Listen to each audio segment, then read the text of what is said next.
¿Sabéis una cosa?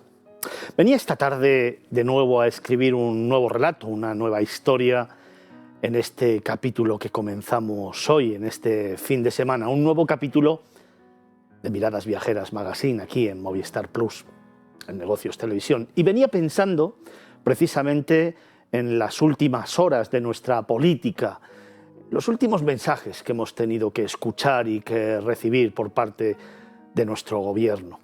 Es verdad que se plantea la necesidad de mantener algunas de las decisiones que se tomaron ya hace unos meses para intentar paliar los efectos no solamente de la crisis y de esta pandemia, sino también del conflicto con Ucrania, que como sabéis hemos venido analizando y contando aquí, precisamente en tu tele, en tu programa de viajes. Nos dicen que probablemente estas medidas se prorroguen durante 3 meses más, hasta septiembre. Y claro, yo me venía preguntando si estas medidas son suficientes, como sigo diciendo desde hace mucho tiempo y sabéis que soy muy crítico con ello, pero fundamentalmente quiero detenerme en un aspecto que me preocupa mucho más que la generalidad de opiniones, muchas de ellas tergiversadas y partidistas de unos y de otros, acerca de la efectividad o no de estas normas y de estas decisiones. Como te digo, me gustaría centrarme en algo que me preocupa realmente. Sabéis que desde hace semanas vengo avisando y hablando de lo que puede pasar tras la temporada de verano. Parece que los datos siguen mejorando, parece que los datos incluso se van equiparando a los del año 2019. Hace nada acaban de salir las cifras de lo que dejan los viajeros en España en el último trimestre, más de 1.100 euros por persona. Estamos ya casi en datos prepandemia, en datos de 2019. También sabéis que vengo avisando de que probablemente esto sea un sueño efímero, y sea efímero porque la situación social, económica y coyuntural que hay en este país aún no puede señalar que hay una recuperación total del sector, ni muchísimo menos. Es más, en estos momentos hay muchísima gente, miles de personas que en el sector turístico aún están en ERTE. Son gente que no están aportando, que no están dando su trabajo a la calidad y al servicio que se presupone de un país líder. De un país líder en el mundo en el sector turístico. Sabéis que el turismo hoy por hoy representa el 14% del PIB directo y el 18-19% del PIB indirecto. Que somos un país de referencia, no solamente en Latinoamérica, como algunos quieren decir y plantear, sino en el mundo entero. Pero eso se ha hecho a base de construir, de trabajar, de compromiso y de implicación del sector, de los empresarios, y es verdad, de algunas instituciones, pero siempre poniendo sobre la base la calidad, la innovación y, por supuesto, el buen hacer de una marca, España. Sabéis que llevo mucho tiempo diciendo que, desgraciadamente, con tanta gente en ERTE y con las cifras que en estos momentos hay de ocupación hotelera, pero también de contratación de viajes de larga distancia, de vuelos y, por supuesto, de salidas y de desplazamientos, estamos haciendo que las cifras sigan creciendo y que el sector se vaya recuperando poco a poco, pero con un mal endémico generalizado en todo nuestro país, que es en estos momentos la falta de servicio. No hay personal para atender la demanda porque hay mucha gente que todavía está en ERTE, porque hay mucha gente que todavía no se ha reincorporado al puesto de trabajo. Se está intentando recuperar lo que se ha perdido en 2 años de pandemia, sin darnos cuenta que el servicio y la calidad deben ser las prioridades para que este sector poco a poco cree un nuevo pilar sólido sobre el que asentar su crecimiento y, desde luego, su imagen a nivel universal. Y como te digo, venía pensando que si no tenemos esto claro desde arriba, desde el gobierno, ¿cómo es posible que planteemos medidas de recuperación sin atender al sector turístico? ¿Por qué en la ampliación de esas medidas hasta probablemente el mes de septiembre no se ha contemplado de nuevo volver a apoyar al sector del turismo y hacerlo de una manera clara y efectiva, sin palabras, sin fotos, sino con decisiones y firmas que hagan que el gran motor de la economía en España se fortalezca y siga creciendo, dando empleo a tantas y tantas y tantas familias en este país? Recuerda, te vengo diciendo que en el año 2030, 8 de cada 10 empleos en este país van a tener una relación directa o indirecta con el sector turístico. no es tiempo de sentarse, no es tiempo de reunir a todos los agentes que conforman el sector turístico y plantear de una vez una estrategia común, no partidista, ni ególatra, ni de protagonismos y fotos, para poner sobre la mesa cuáles son las deficiencias y necesidades que el sector tiene en estos momentos tras 2 años durísimos, y que entre todos construyamos un pilar real, fuerte y sostenible en el tiempo para conseguir que el sector turístico siga creciendo y siga siendo lo que debería ser antes y después de la pandemia. Hay muchos retos que afrontar todavía, hay muchísimas cuestiones que poner sobre la mesa y sobre todo que abordar de una manera clara, de frente, sin tapujos y tomando decisiones concretas que nos permita a todos los que participamos de este sector tener muy claro cuál es el objetivo. Un objetivo en el que piramidalmente, en el vértice, debería estar una palabra que para mí es sagrada y que deberíamos tener absolutamente todos en la mente: España. Esa es la marca que deberíamos todos defender, que deberíamos entre todos construir y de la que todos, absolutamente todos, nos deberíamos sentir orgullosos. Porque si no hay un sentimiento de pertenencia y de orgullo hacia nuestro país y hacia el sector turístico, mal empezamos a crear un nuevo pilar sobre el que asentar la recuperación, esa de la que tanto habla la gente y de la que poco se está haciendo. Comenzamos.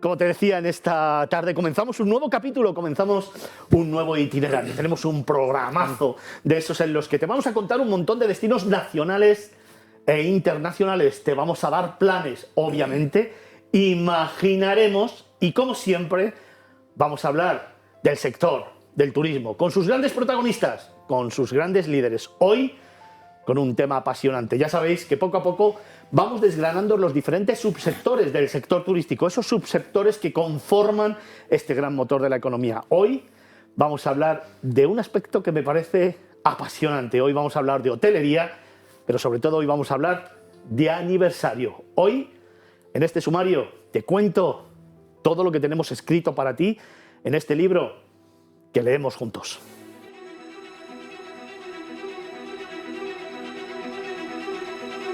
Hoy, en Miradas Viajeras, visitaremos el Canal de Midi, una obra maestra que permite comunicar el Océano Atlántico con el Mar Mediterráneo. Te contaremos la actualidad turística e imaginaremos una villa amurallada con un castillo de cuento de hadas. Después volaremos a Menorca, un paraíso terrenal suspendido en las tranquilas aguas del Mediterráneo. Vamos a descubrir nuestro patrimonio de la humanidad de hoy, el centro histórico de San Gimignano, la ciudad de las 1000 torres. Y te daremos algunos planes para disfrutar de tu tiempo de ocio. ¡Comenzamos!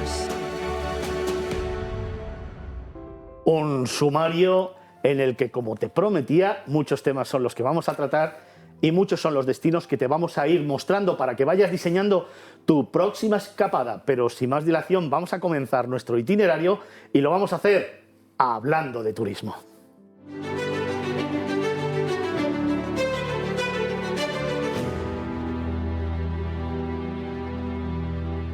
Hoy, como te contaba en Hablamos de Turismo, queremos referirnos al sector de la hotelería. El sector de la hotelería que se ha visto muy mermado durante esta pandemia, pero que, sin embargo, a mí me encantaría resaltar el compromiso, la implicación y, fundamentalmente, el talento de empresarios y de hoteleros que durante todo este tiempo han seguido trabajando para preservar el sector del turismo, para preservar los puestos de trabajo, para hacer seguir creciendo e innovando nuestro sector y que, gracias a ellos, hemos logrado que España haya salido medianamente fortalecida de esta pandemia y que el sector hotelero hoy, ahora, esté otra vez en marcha en las mejores condiciones. Hay muchos temas que resolver, hay muchos temas que afrontar de forma directa, como te contaba en el editorial, pero hoy es tiempo de celebración y es que hoy Vamos a hablar del 50 aniversario de la AEDH, de la Asociación Española de Directores de Hotel. Para eso, para esta efeméride, para este tema,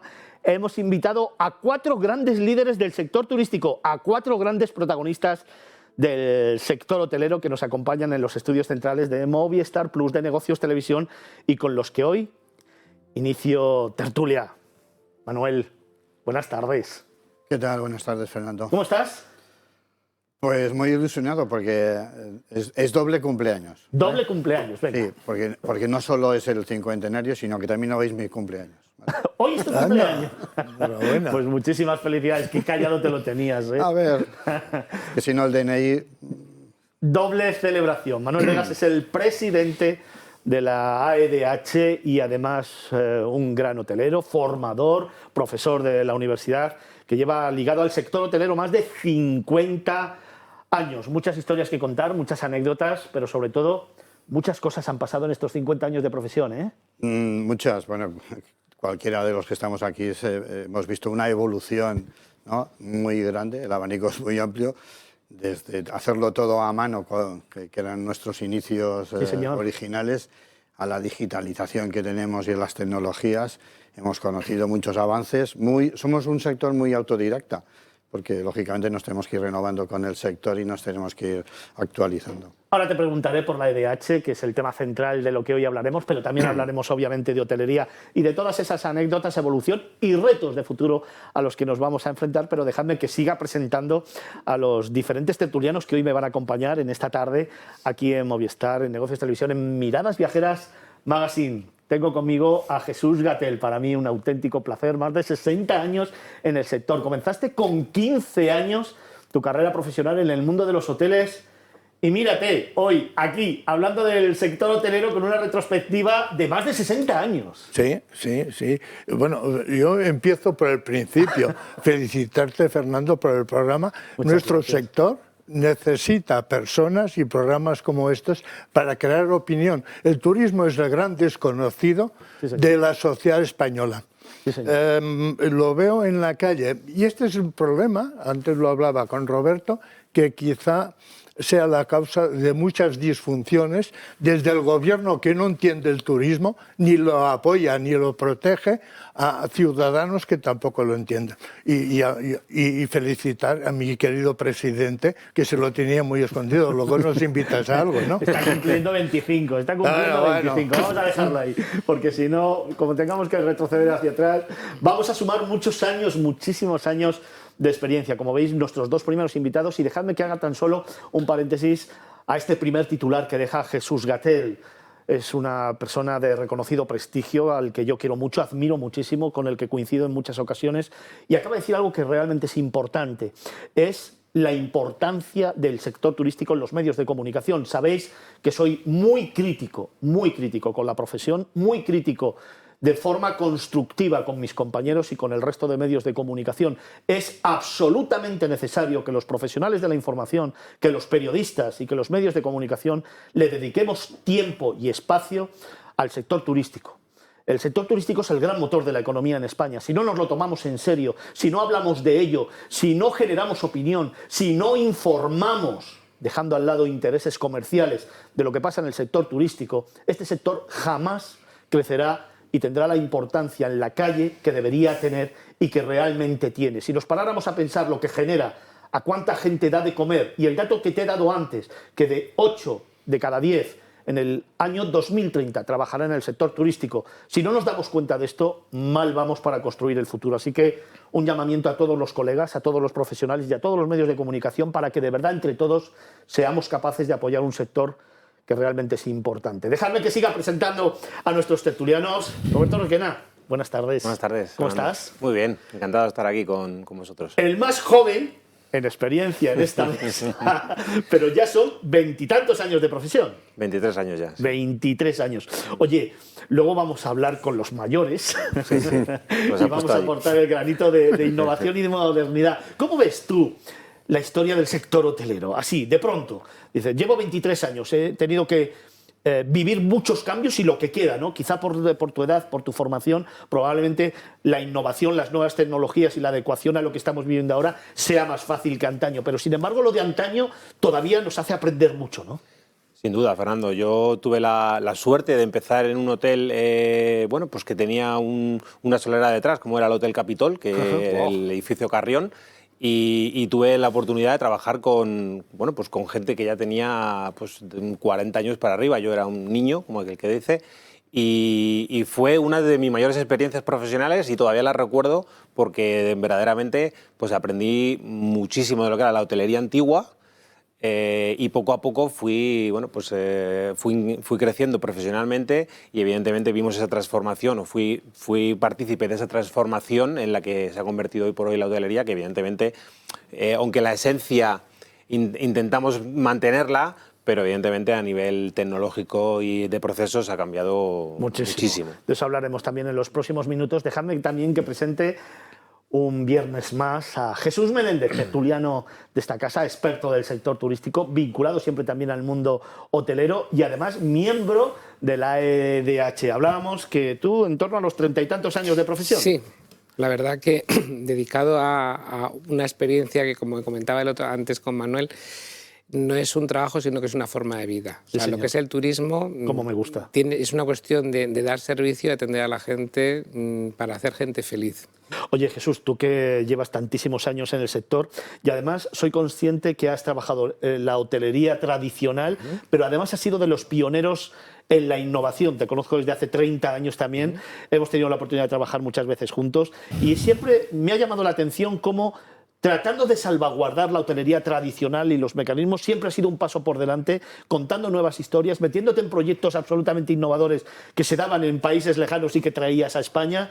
¿Cómo estás viendo tú precisamente la transformación del sector turístico y del sector hotelero que nos contaba ahora Roberto? Los cambios cada vez son más rápidos. Hace años, bueno, pues con toda la experiencia de todos los profesionales que hay aquí en la mesa, con Manuel, con Jesús, con Roberto, en los últimos 15 años la transformación ha sido espectacular. Espectacular sobre todo a nivel digitalización, porque antes, hace muchos años, todo el tema de turoperación, imagínate un Canarias, un Baleares, se contrataban unos paquetes, se metían en un folleto, llegaban los clientes, estaba más o menos todo organizado. Y ahora es todo digital, pero el cambio es que de un día para otro, ahora mismo, cualquier persona puede reservar en tiempo real, pero es que puedes ver en un restaurante la ocupación que tiene en ese momento el restaurante y si te apetece entrar a tomar un café o no. Si hay mucha gente, no entras.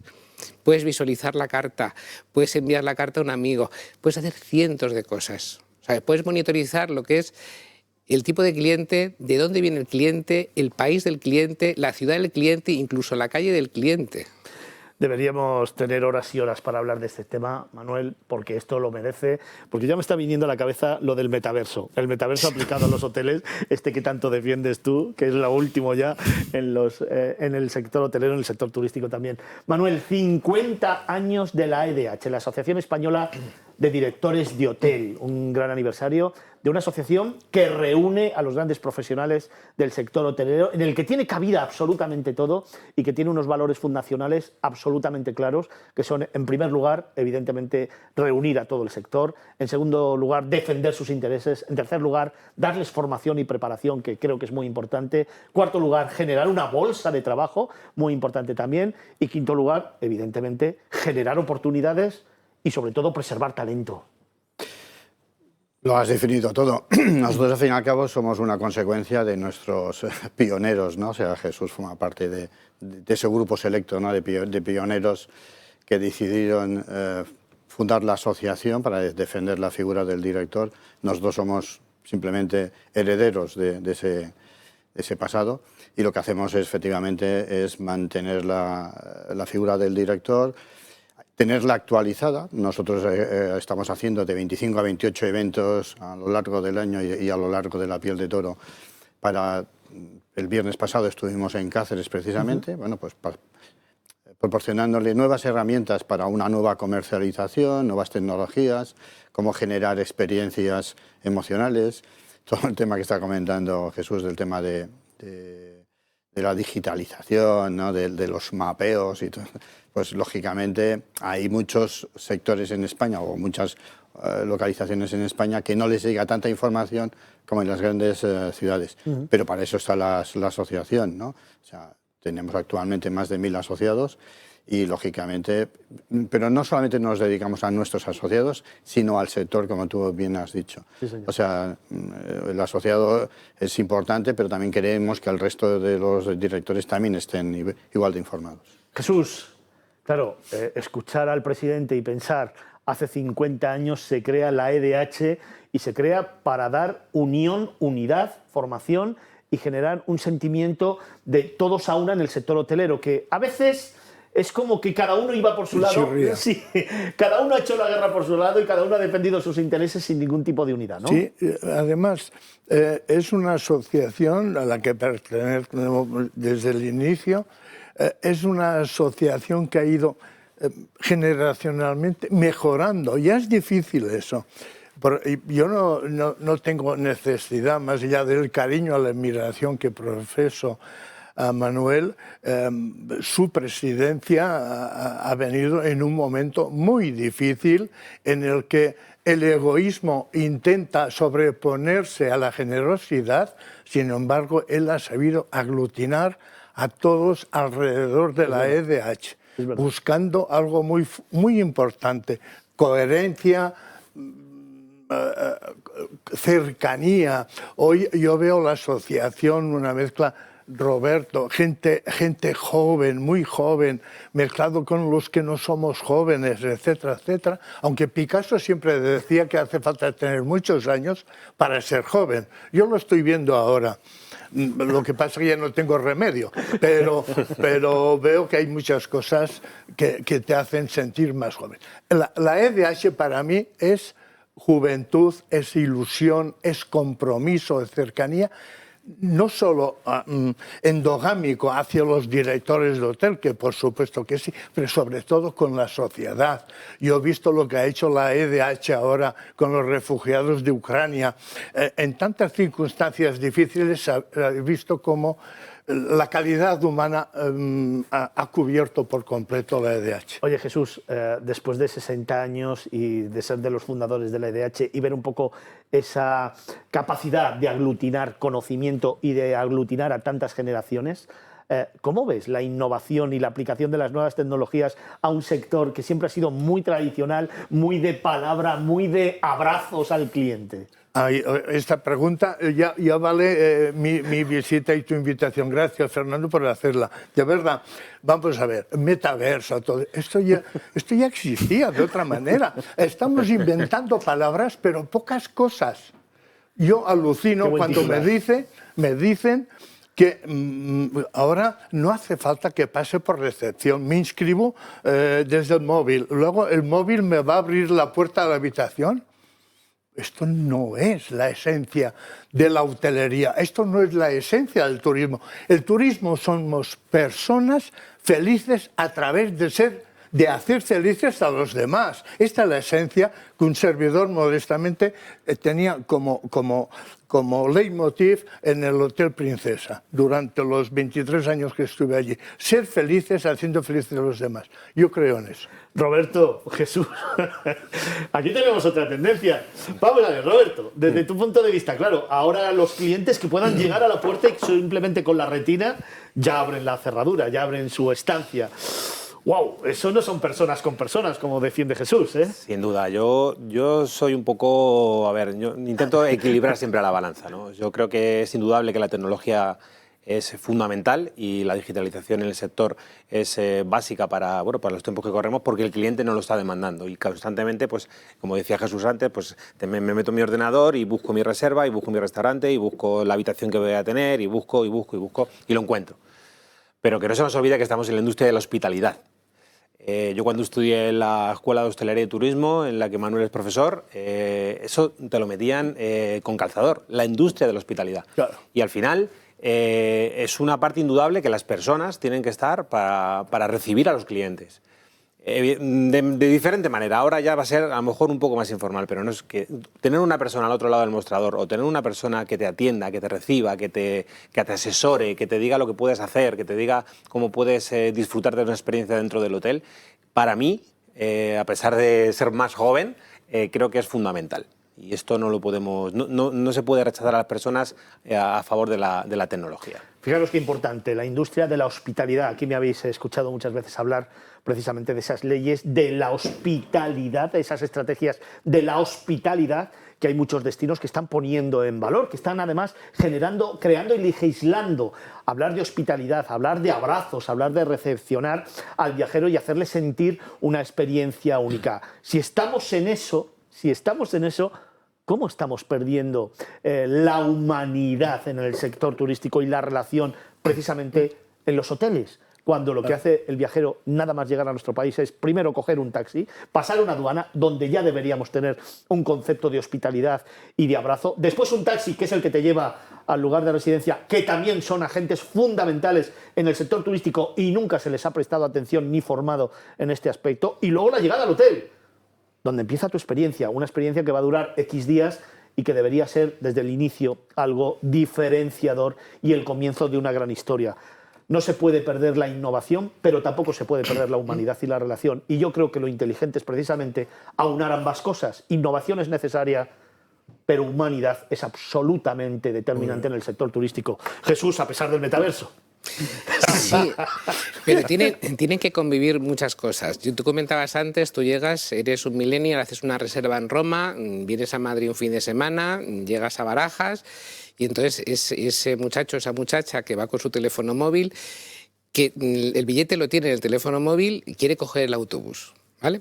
Cuando llegas al autobús, resulta que dependiendo del país donde estés, pues tienes una serie de condicionantes. O pagas en efectivo, o no puedes pagar en efectivo, o tienes un límite de efectivo porque no puedes pagar con un billete de 50 euros, y cuando vas al autobús no hay cambio. ¿Qué ocurre? Que vas a la tienda o vas al comercio que está en el aeropuerto, que ya está harto porque han pasado 200.000 viajeros más intentando buscar cambio, entonces es incoherente.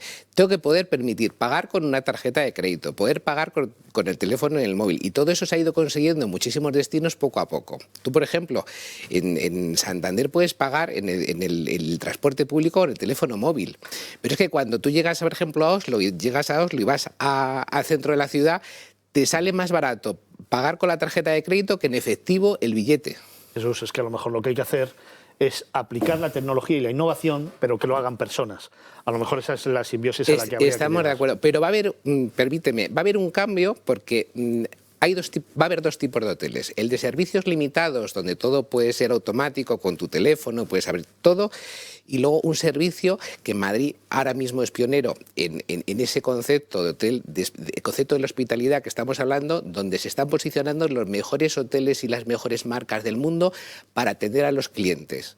O sea, la oferta que hay de hoteles de 4 y 5 estrellas en Madrid ahora mismo es top en toda Europa. Oye, dejadme que afronte otros temas muy rápido.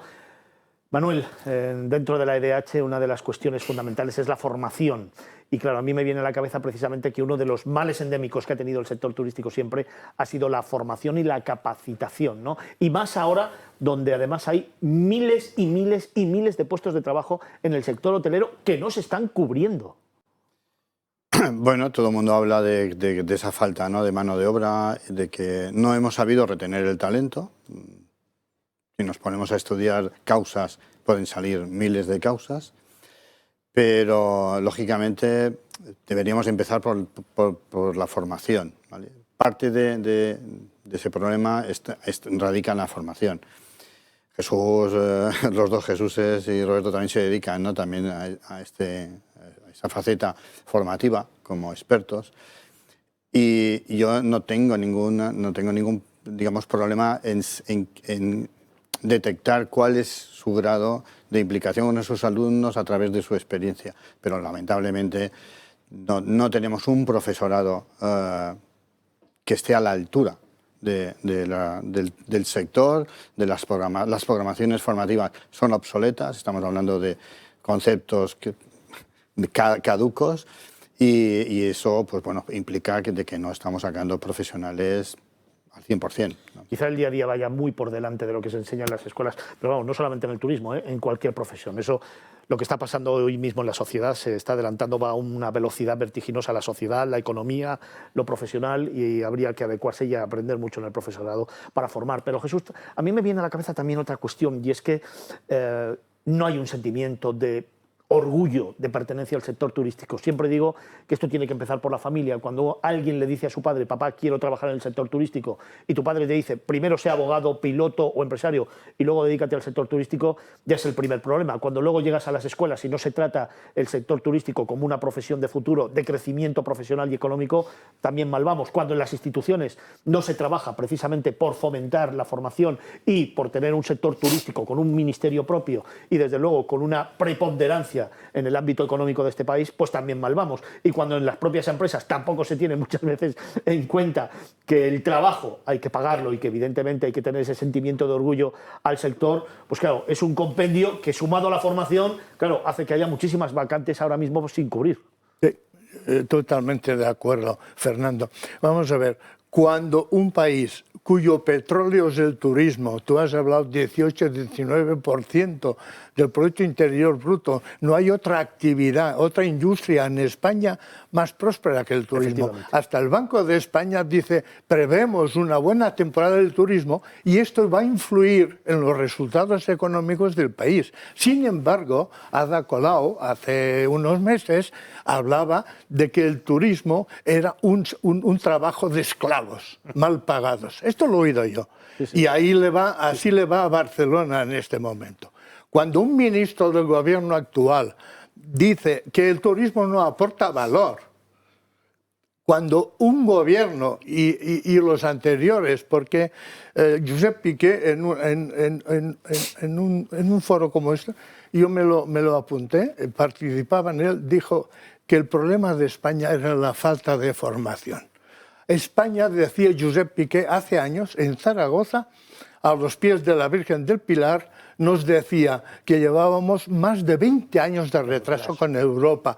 No conozco ningún país de Europa, del mundo civilizado, que somos todos los civilizados, desde África a Oceanía, que cambie de ley educativa el gobierno. Yo no sabía que 2 y 2 son 4 en función de quién gobierne. ¿Por qué ahora se cambian los libros de texto? Esto crea que yo quiero que mis hijos... Y cuando otro ministro dijo que el turismo es un trabajo de camareros, pues como menospreciando al camarero. Bueno, no sigo, vale, porque me enfado. Roberto, por tus manos pasa mucha gente joven también, evidentemente, dentro de los hoteles. Y la preparación, la disposición, la actitud con C es determinante a la hora de mantener el sector y de, sobre todo, cualificarlo, ¿no? Por supuesto que sí, Fernando. Yo creo que... Vamos a ver. Yo creo que entre todos la mataron y ya sola se murió. Yo creo que aquí tenemos que hacer todos un ejercicio de autocrítica. Sí, señor. Y empezando por el gobierno, por supuesto que yo creo que no está, bueno, pues mimando el turismo como debe mimarle, con lo que representa en los números que hemos dado. La formación profesional yo creo que también tiene que evolucionar muchísimo a la hora de establecer no solamente la educación tradicional, sino que al final pues adaptarse a las nuevas tendencias, etc. Pero los empresarios también lo estamos menospreciando y también lo estamos maltratando. ¿Vale? Vamos a ser serios, vamos a hablar claro. Y bueno, pues hay mucho trabajo precario y los que estamos aquí lo sabemos y tenemos que hacer, y nosotros que estamos ahora mismo aquí somos los que tenemos que intentar cuidar el turismo, cuidar a los profesionales, pagarles por convenio, que hagan sus horas, y no está pasando. Entonces, ¿cómo queremos que alguien venga con ilusión, con ganas y con compromiso cuando verdaderamente no está recibiendo lo que tiene que recibir?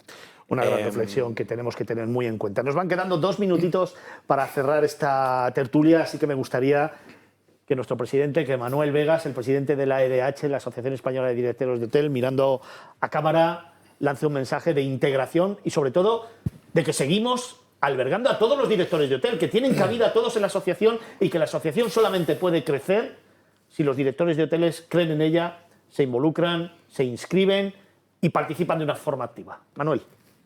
Pues sí, totalmente. O sea, si generamos presencia, ¿no? La asociación sube de afiliados, generaremos más fuerza. Ya somos un pequeño lobby, cuanto más fuerte sea el lobby, lógicamente, pues mejor nos irá, pero somos un referente en el sector turístico. Yo solamente animo a aquellos que quieran pertenecer a la asociación. En la asociación no pedimos ni estrellas, ni número de habitaciones, ni ubicaciones. Pueden ser urbanos, vacacionales, rurales, cualquier tipo de profesional puede entrar.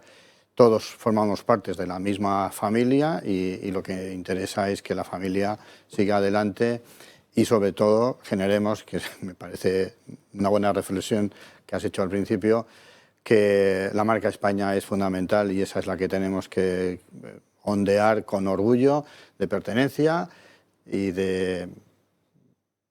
como españoles es lo que nos toca. Manuel Vegas, presidente de la Asociación Española de Directores de Hotel, cumpleaños, 50 aniversario de esta asociación que integra todo el sector hotelero. Muchas gracias. Gracias, Fernando. Jesús Gatell, a cámara, un mensaje a la 4. A la 4.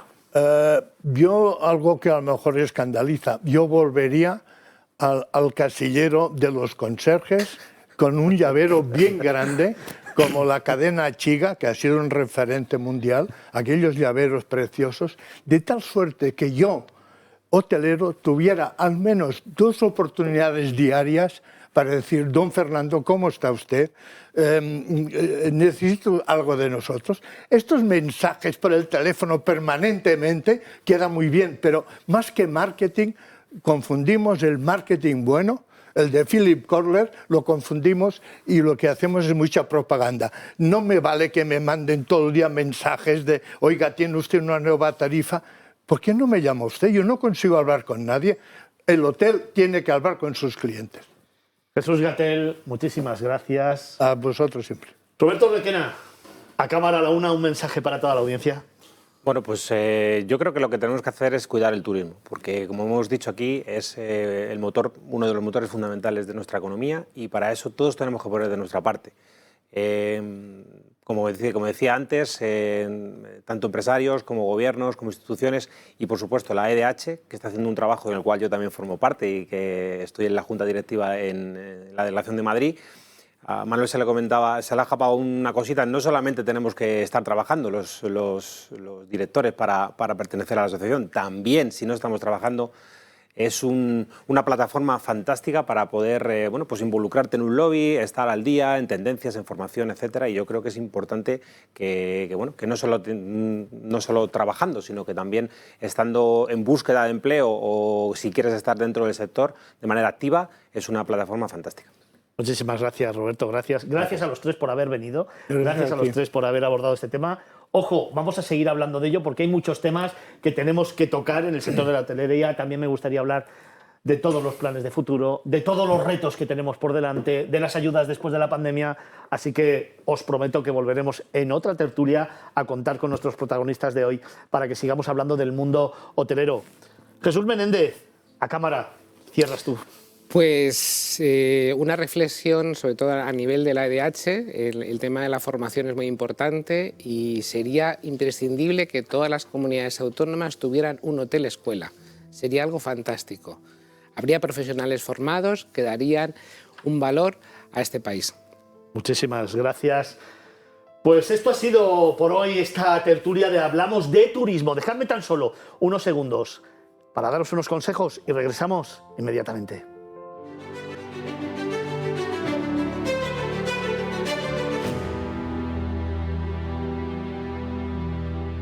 Intensa, desde luego intensa, y ha dejado muchos titulares estos grandes líderes del sector turístico con los que hemos contado hoy en Miradas Viajeras. Pero es momento de abrir ventana al mundo.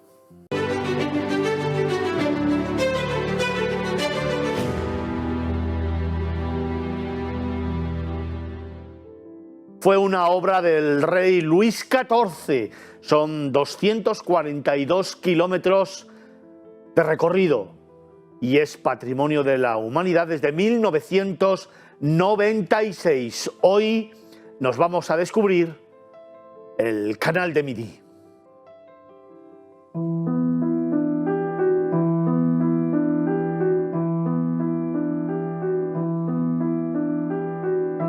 El Canal de Midi es una de las mayores obras del reinado de Luis XIV durante el siglo XVII. Esta obra maestra, planificada por el ingeniero y recaudador de impuestos Pierre-Paul Riquet, permite comunicar el Océano Atlántico con el mar Mediterráneo.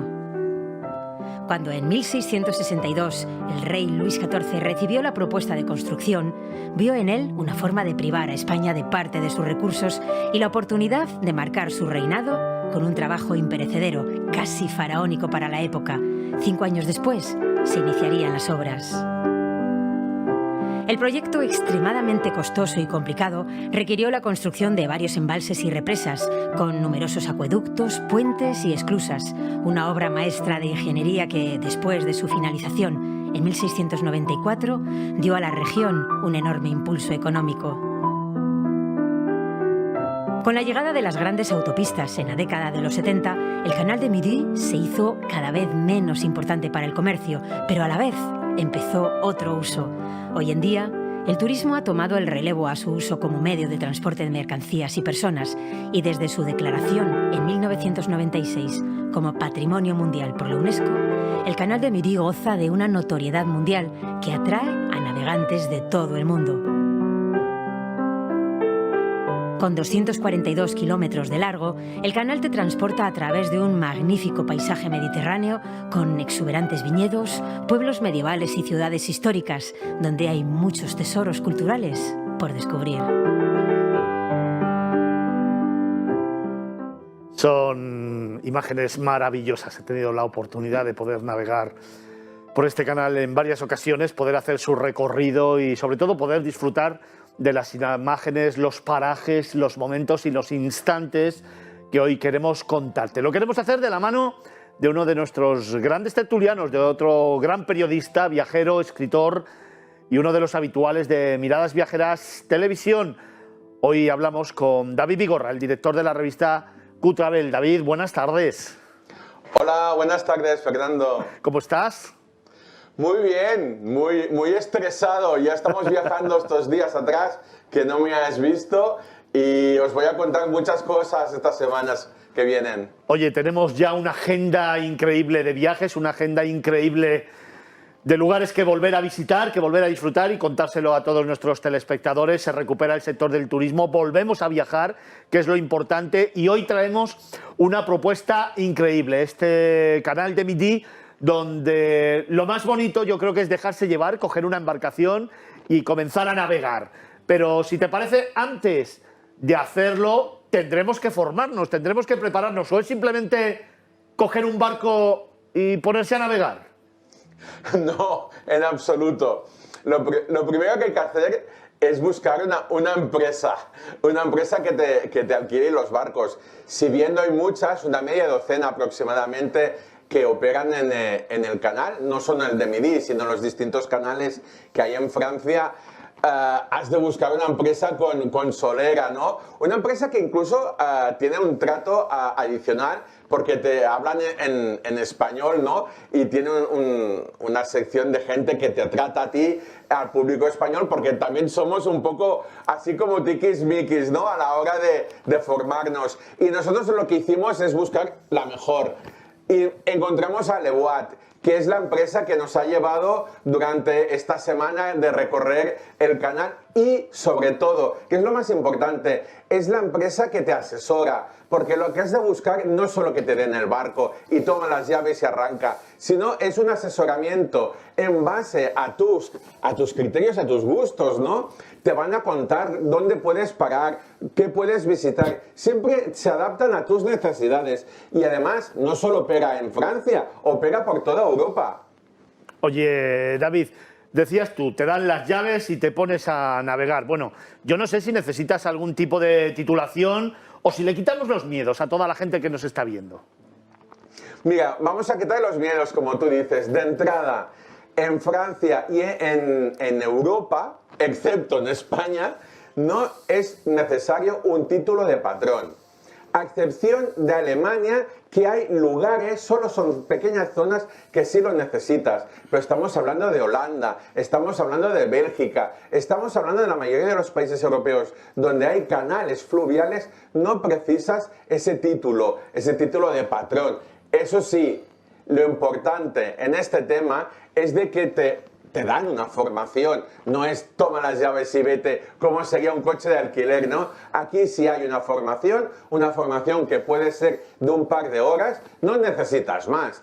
Te enseñan cómo atracar, desatracar, cómo cargar el barco, porque hay que cargarlo, va con baterías, el tema de la luz. El barco sí que va con gasoil, pero cuando llegas a un puerto, ¿cómo se carga? ¿Cómo se rellena el agua? Cosas que son sencillas y básicas. Lo más importante, y sobre todo para el canal de Midi, te enseñan a pasar las esclusas, que es como casi una aventura aparte. Precisamente de eso quería hablarte, porque me viene a la mente que es el momento, yo creo, más crítico, teóricamente más difícil, pero yo le quiero quitar todo el miedo a los telespectadores, porque pasar una esclusa es súper sencilla. Cuando hablamos de esclusas, son esos desvaríos que hay en el terreno en el que entra el barco, tenemos que subir o bajar, y eso simplemente es entrar en una especie de cajón en el que se llena de agua y te pone al mismo nivel. Es muy fácil, David, ¿no? Es la pregunta del millón. A mí, yo la primera vez que fui, entré en pánico, ¿no? Lo del barco dije, bueno, lo voy a llevar, pero cuando vi el tema de las esclusas, de subir y bajar niveles, dije, madre mía, pues no, como tú bien has dicho, es lo más sencillo de toda nuestra aventura. Es mucho más sencillo que la maniobra de atraque, que sí os digo que es algo complicada y que siempre acaba chocando de un lado a otro. Pero es que las esclusas es muy sencillo. Solo tienes que meter el barco en la esclusa, que tiene forma de óvalo, esperar. Si hay más barcos, suelen caber 2 o 3 barcos. Si somos 2 o 3 personas en el barco, amarrar por delante, amarrar por detrás, esperar que se cierre la compuerta, sube el nivel, si sube el nivel tiramos de la cuerda, si baja el nivel vamos soltando de la cuerda, cuando ya todo está nivelado, voilà, se abre la puerta y continuamos. Esta operación, que sí que es verdad que la primera vez que la pasas puedes tardar 20 minutos o incluso 25 minutos, porque te da un poco el colapso del orden de que has de hacer las cosas. Luego es una cosa de 10 minutos. Ten en cuenta que el canal de Midi, además, las esclusas son automáticas, que tú solo metes el barco. La operación de subir y bajar es un botón que se pulsa. Hay otras partes del canal, mucho más arriba, que las esclusas aún son manuales y tienes que empezar a bajar. Bajas tú del barco, empiezas a darle vueltas a la palanquita hasta abrir la esclusa. Aquí no tienes que preocuparte absolutamente de nada. Hay varias esclusas, un total de 9, que incluso tienen que salvar un desnivel de 21 metros de altura, pero os aseguro que es algo absolutamente sencillo y al mismo tiempo fascinante, porque son obras de ingeniería increíbles que están dentro del propio viaje que hacemos. Es una parte más del conocimiento de este canal de Midi que nos está contando David Vigorra, el director de la revista Q-Travel, al que a mí me gustaría preguntarle. Al principio de este reportaje he hablado que el canal de Midi tiene 242 kilómetros. Evidentemente, vosotros no habéis podido hacerlo entero. No, ya te lo digo que no. Ten en cuenta, para que ponemos un poco en situación al público, al espectador que nos está viendo, el canal de los dos mares, que es como se llama el canal que une el Mediterráneo con el Atlántico, es inmenso, está partido en dos. La primera parte, que va del Mediterráneo y llega hasta la ciudad de Toulouse, es el canal de Midi, y eso ya son 240 kilómetros. Luego, para llegar al Atlántico, que va de Toulouse a Bordeaux, son 190 kilómetros. Pues imagínate, si el barco va a una media de 5 kilómetros por hora, 7 si me apuras, imagínate que para una semana nos da el tiempo justo para hacer la mitad del canal de Midi. Oye, ¿qué tramo elegisteis vosotros entonces? Mira, es un tema de optimizar tiempo, evidentemente, y lo que buscas es el tramo más bonito. No significa que el resto del tramo no sea bonito, sino que en menos espacio hay más cosas para ver. Y el más bonito en este caso es el comprendido entre Carcassonne y Besiers, las 9 esclusas de Besiers. Déjame que en este punto salude también a Carlos Olmo, otro de nuestros tertulianos, otro de nuestros grandes viajeros en España, también escritor y tertuliano de esta casa. Buenas tardes. Muy buenas tardes. Patrimonio de la Humanidad desde 1997. Vaya cosa bonita que hemos traído hoy al programa, ¿eh? Sí, es una de las obras de ingeniería más importante de su tiempo, y os estaba escuchando con mucha envidia porque lo he cruzado muchas veces, porque he viajado bastante por esa zona de Francia, el Midi, que es como ellos le llaman al sur, ¿no? Donde está el mediodía, pero nunca he navegado. Y desde luego, en cuanto pueda, primavera o verano, voy a ver cómo organizo para navegar una parte. Además es que, no sé si os lo hemos contado, pero una vez que haces ese proceso, ese curso de formación, como nos contaba David, de apenas 2 horitas, ya es simplemente embarcar y tú mismo pilotas el barco, tú mismo lo vas llevando donde tú quieres, tú mismo vas parando donde lo deseas, tú mismo vas al ritmo que quieres. David nos contaba entre 5 y 7 kilómetros por hora, te da tiempo de sobra para ir descubriendo cada centímetro, cada metro, cada kilómetro del canal de Midi, donde a derecha y a izquierda vas a encontrar tanto edificaciones como parajes naturales espectaculares, de esos de no parar de hacer fotos, pero sobre todo, como nos gusta aquí contar en Miradas Viajeras, respirar en calma, tranquilo y dejarte llevar, porque parece que el tiempo se para. David, nos hablabas del tramo entre Carcassonne y Béziers. La verdad es que espectacular, ya empezando por Carcassonne, que a mí particularmente me vuelve loco. Es un lugar en el que además podemos atravesar 9 esclusas. Así es. Ten en cuenta que la navegación por el canal de Midi ya es una aventura. Es pasar, tras descender o subir las 9 esclusas de Béziers, es ya de por sí un tema aparte. Ten en cuenta que estamos hablando de 9 esclusas, ahora os contaré que realmente son 8, os contaré por qué, y un desnivel de 22 metros. Imaginaos 22 metros que hay que bajar con un barco, y eso se hace con 300 metros de longitud. ¿Vale? Para hacer esto, pues hay 8 esclusas, toda una proeza de la ingeniería de esa época, y cuando llegamos abajo, ¿qué pasó cuando se construyó? Chocábamos directamente con el río que pasa por Béziers. Y ese río siempre tenía o riadas o subidas de crecida de nivel, y hubo muchas desgracias. Al final se decidió eliminar una de las 9 esclusas, por eso te digo que realmente se llaman las 9 esclusas, pero son 8, porque la última ya no te lleva al río. Y ahora viene lo magnífico, aún más magnífico, de lo que es esta proeza. Y es que se decidió construir un canal por encima del río para no tener que pasar ese río. Y es un puente de piedra maciza casi, de 240 metros de longitud, que una vez desciendes las 8 esclusas, atraviesas por encima el puente, esa estampa de Béziers, con las 8 esclusas bajando, y ese viaducto, ese acueducto de 240 metros, es una experiencia única que tienes que vivirla. Y como decía a Carlos Olmo, ¿no? Te la recomiendo, porque verlo desde fuera no es lo mismo que pasarla, y es una experiencia realmente gratificante. Oye, y además, David, para ponerlo en perspectiva, David y Carlos, estamos hablando de que la construcción se inicia en el año, si no me equivoco, 1664 y se acaba en 1694. Es decir, estamos hablando del reinado de Luis XIV, toda esta obra, ¿eh? Y todo para fastidiarnos a los españoles.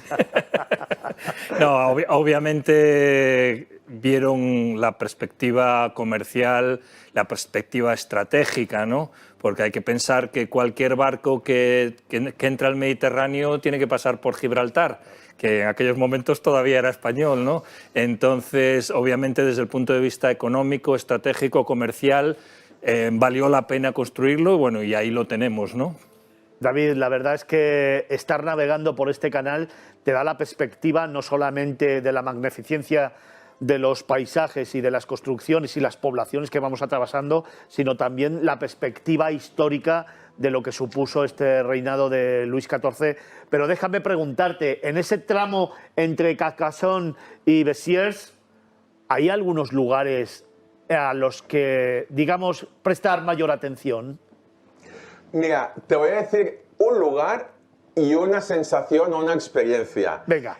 Hay otro lugar que es espectacular y otra proeza de la ingeniería y que con que solo es accesible por el propio canal no es tan conocida, que es el túnel de Malpas. Es un túnel que está a las puertas de Béziers. Hablando de esa época, estamos hablando de 1679, cuando se topó el canal de Midi, que iba serpenteando toda la meseta, y llegó a una montaña de roca maciza. Habían dos opciones: desviar el canal y hacer un largo recorrido o perforarlo. Pues ¿qué se optó? Por perforar.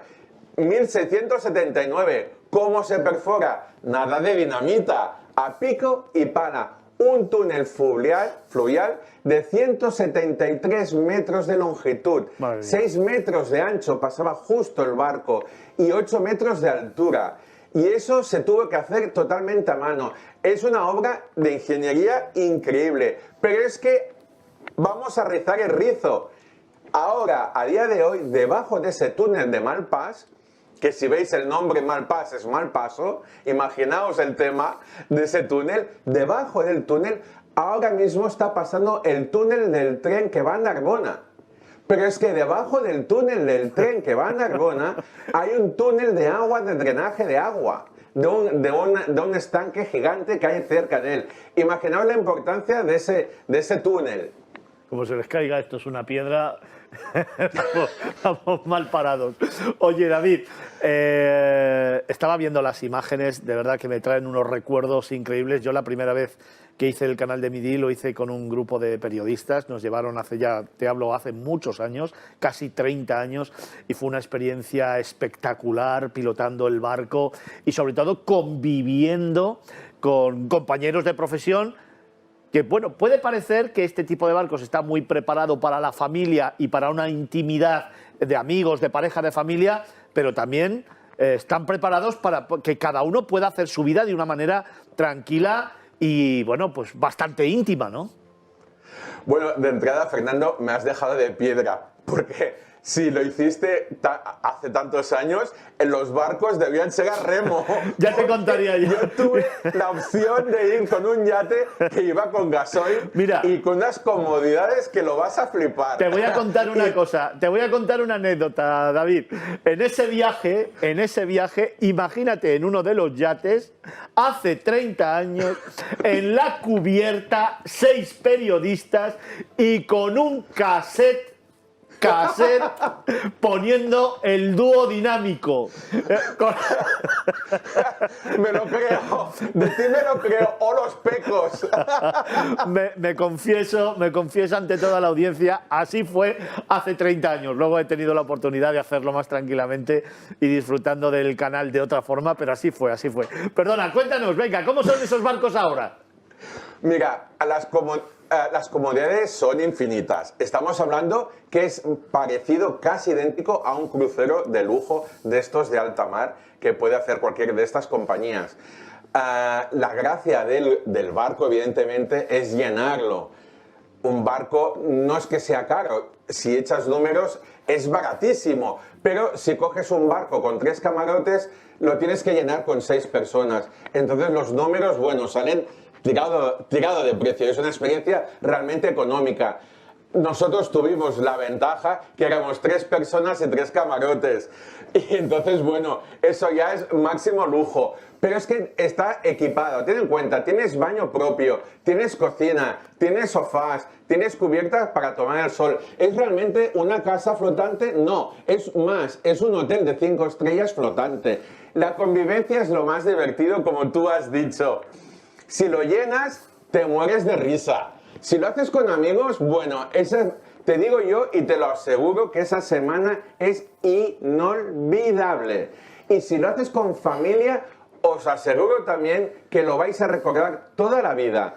porque es el hecho de la convivencia en ese espacio relativamente pequeño y cerrado lo que sale la parte humana de cada uno. Sí que al principio, yo creo que el primer día solo hay esos roces de adaptación, pero luego es todo fluido y sobre todo la comodidad que te da un barco del estilo de Le Voile.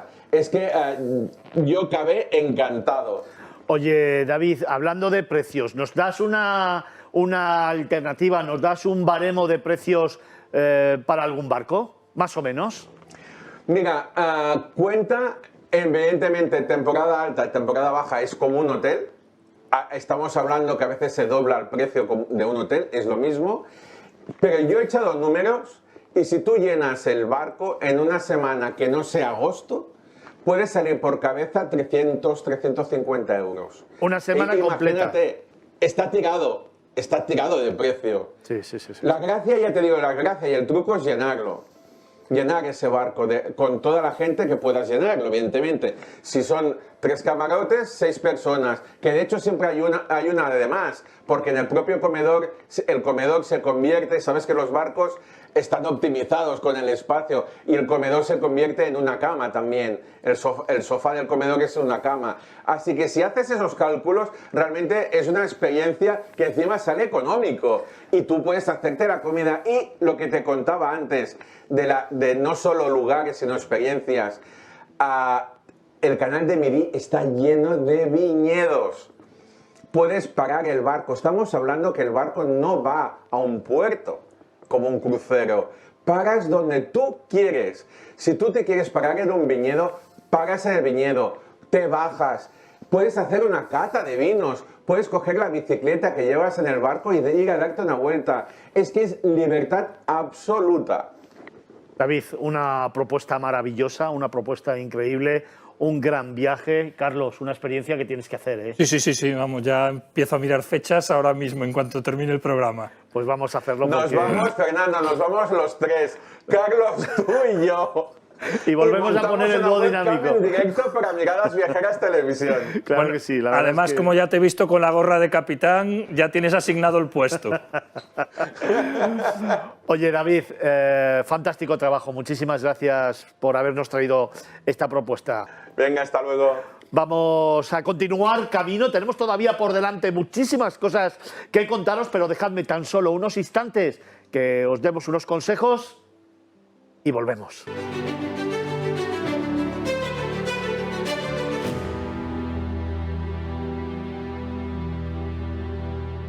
Era continuar nuestro camino, que está siendo intenso en este viernes. Te hemos contado ya muchas historias, pero queremos seguir descubriéndote algunos de esos lugares únicos, algunos de esos rincones maravillosos que siempre hacen que podamos seguir escribiendo con letras de oro nuestro relato, el de Miradas Viajeras Magazine, ese libro de viajes que vamos conformando para ti aquí, en Movistar Plus, para esos más de 2.100.000 seguidores que tenemos. Y lo queremos hacer yéndonos a un lugar fantástico. Es uno de esos paraísos mediterráneos que siempre el alma hace que te haga regresar. Es un lugar en el que vivir de una forma intensa sus amaneceres, no en vano, es el primer lugar de España donde amanece, y sus atardeceres en cualquiera de sus faros, donde te aseguro que te vas a enamorar, y si ya lo estás vas a recuperar todas las sensaciones que siempre has sentido. Es un lugar reserva de la biosfera cuyo más del 70% del territorio está protegido, pero es que además tiene un vasto patrimonio cultural y ahonda también en las raíces de civilizaciones que han dejado su impronta a lo largo de toda esta isla. Vamos en este momento a continuar nuestro camino en Miradas Viajeras en Negocios Televisión, descubriendo España.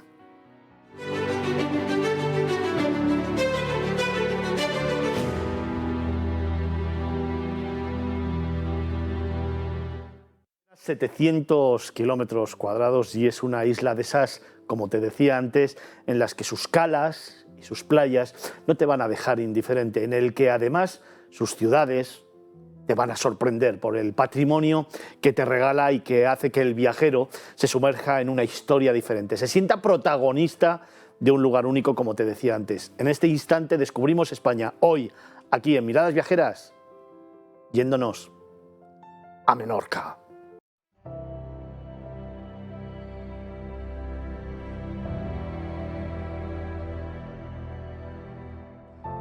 Si Ulises, de regreso a Ítaca, hubiera pasado por esta isla, la segunda en extensión de Baleares, también habría quedado atrapado por ella.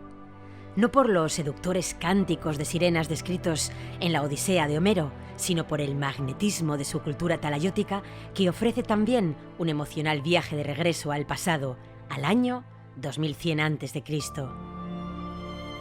Con más de 1500 yacimientos arqueológicos integrados en el paisaje, aspira a ser reconocida como patrimonio mundial, aunque también cautiva por sus 1001 calas y playas de todo tipo que invitan a perderse en ellas.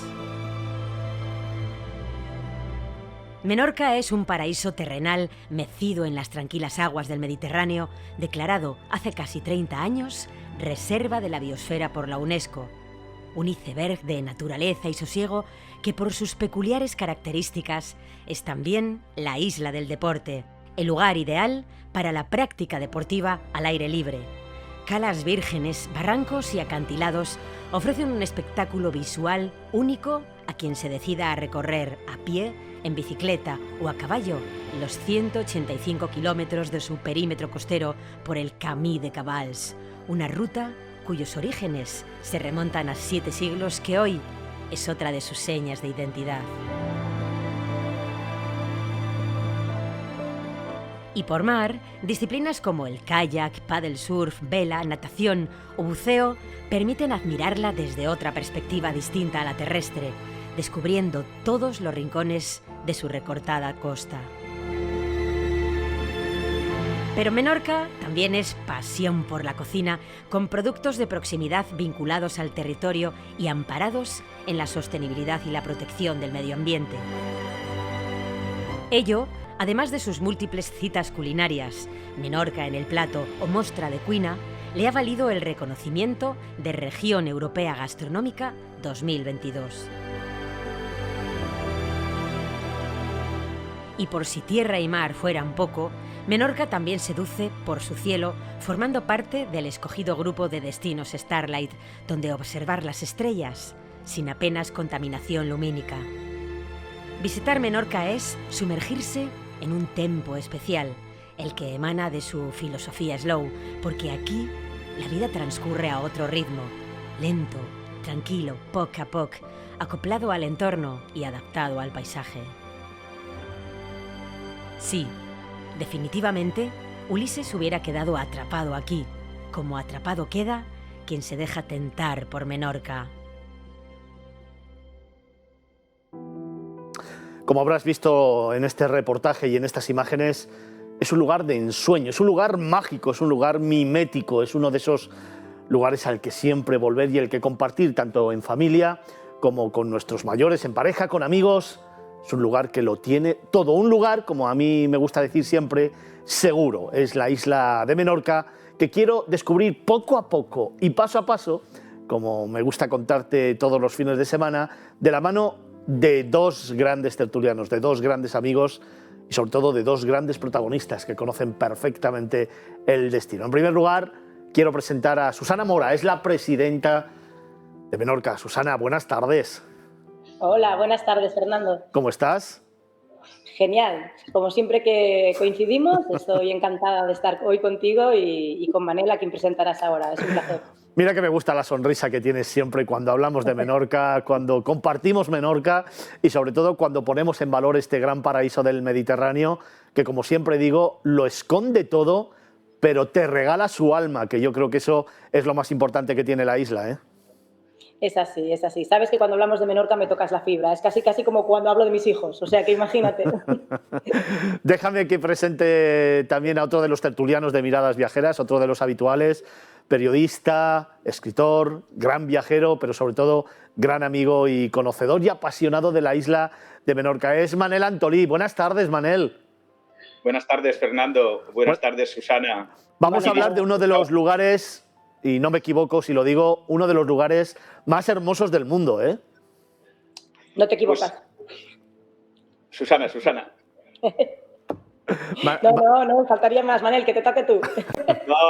No, yo quería comentar una cosa que a mí me atrae especialmente de Menorca y que creo que lo entenderá todo el mundo, vosotros y todos nuestros telespectadores.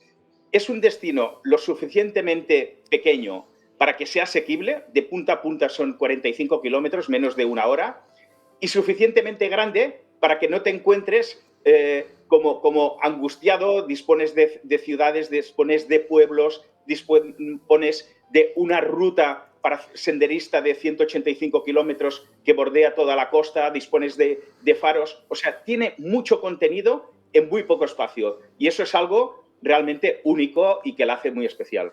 Oye, Manel, pues déjame que lo vaya descubriendo poco a poco con Susana, a la que, en primer lugar, claro, quiero hacerle referencia porque es una seña de identidad que tenemos en Menorca. Reserva de la biosfera, creo recordar, si no me equivoco, desde el año 1993. Esto ya hace que el territorio de esta isla sea un territorio sostenible, protegido y fundamentalmente que muestra una cara natural que yo creo que le dota de un halo de misterio, pero al mismo tiempo de paz, de tranquilidad y, claro, de sendero hacia algunas de las calas más bonitas del mundo.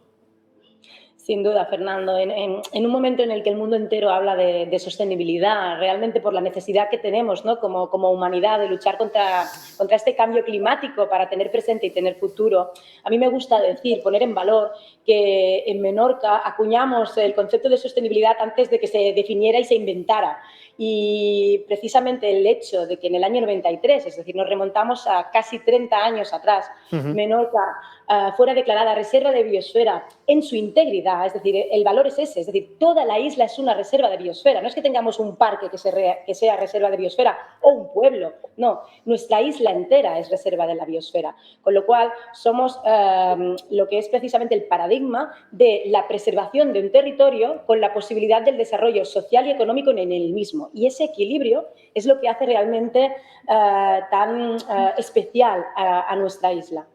Muy especial, no solamente por este aspecto, que lo es por supuesto, sino también por todos esos secretos que guarda y que vamos a ir desvelando, como por ejemplo ese Camí de Cabals, 185 kilómetros que van bordeando toda la costa, todo el perímetro de la isla, que se puede hacer a pie, a caballo, que es también escenario de grandes pruebas deportivas y que sin lugar a dudas, cuando lo haces, que se puede hacer por tramos, puedes descubrir la isla de una forma diferente y sobre todo sentarte, apasionarte con el mar, seguir recorrido, compartir, pararte a dar un beso o simplemente mirar el horizonte y decir ¡guau, qué bonita eres!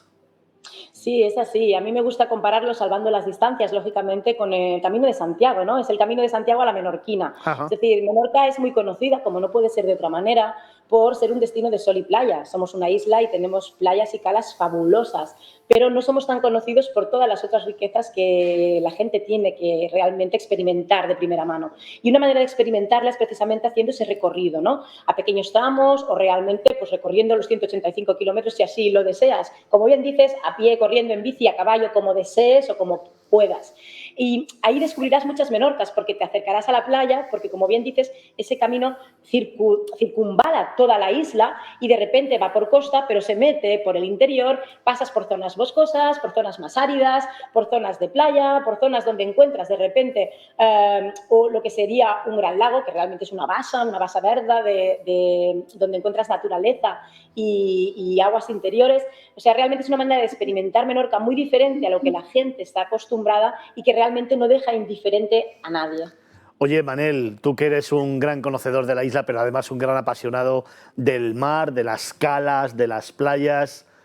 Para ti, por ejemplo, algunas que te sorprendan en esa gran diversidad de territorios que tenemos, porque dentro de Menorca tenemos playas de arenas blancas, tenemos playas de arenas rojizas, tenemos playas en los acantilados, tenemos infinidad de posibilidades, infinidad de lugares donde cada día vivir una experiencia diferente.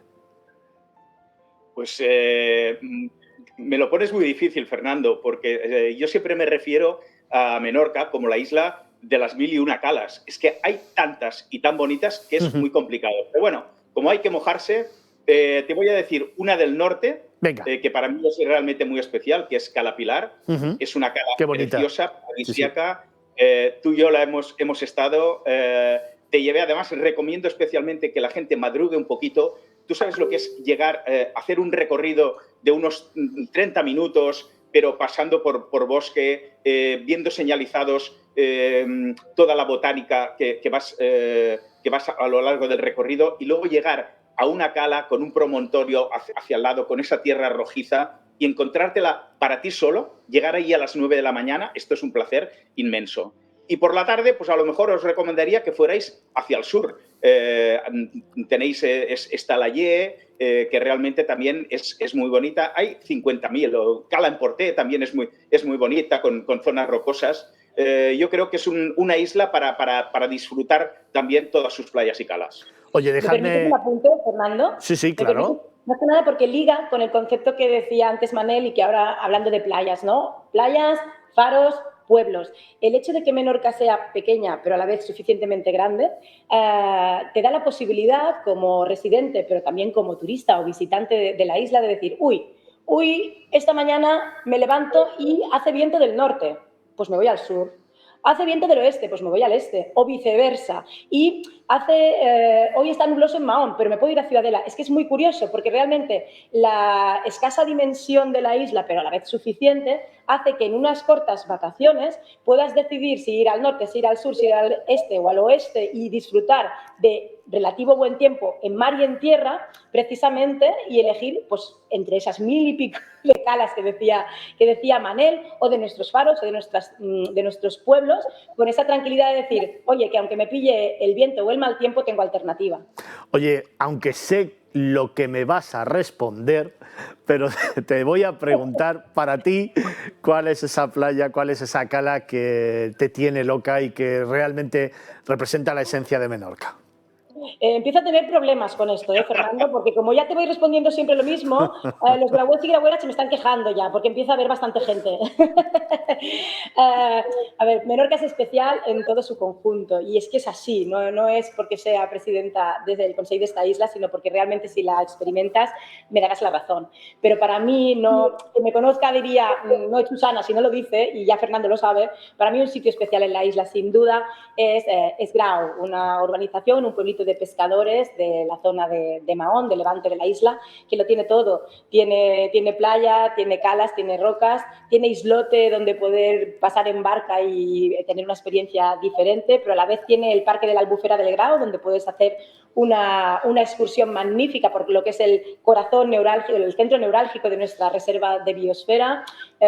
Ya te he contestado, es Grau. Ya me has contestado, es que lo tenía clarísimo. Así que voy a pasar a la siguiente y más temas que quiero comentar con vosotros, porque en estos momentos Menorca es capital gastronómica europea, pero además está preparando esa candidatura a Patrimonio Mundial con la Menorca talayótica, dos cuestiones relevantes dentro de la isla. Primero, porque ahonda en las raíces de sus pobladores y sobre todo de generación en generación que han ido dejando su impronta y las nuevas generaciones adaptándola a la innovación y a la modernidad. Y segundo, porque evidentemente tenemos muchos vestigios históricos de las civilizaciones que han pasado por la isla.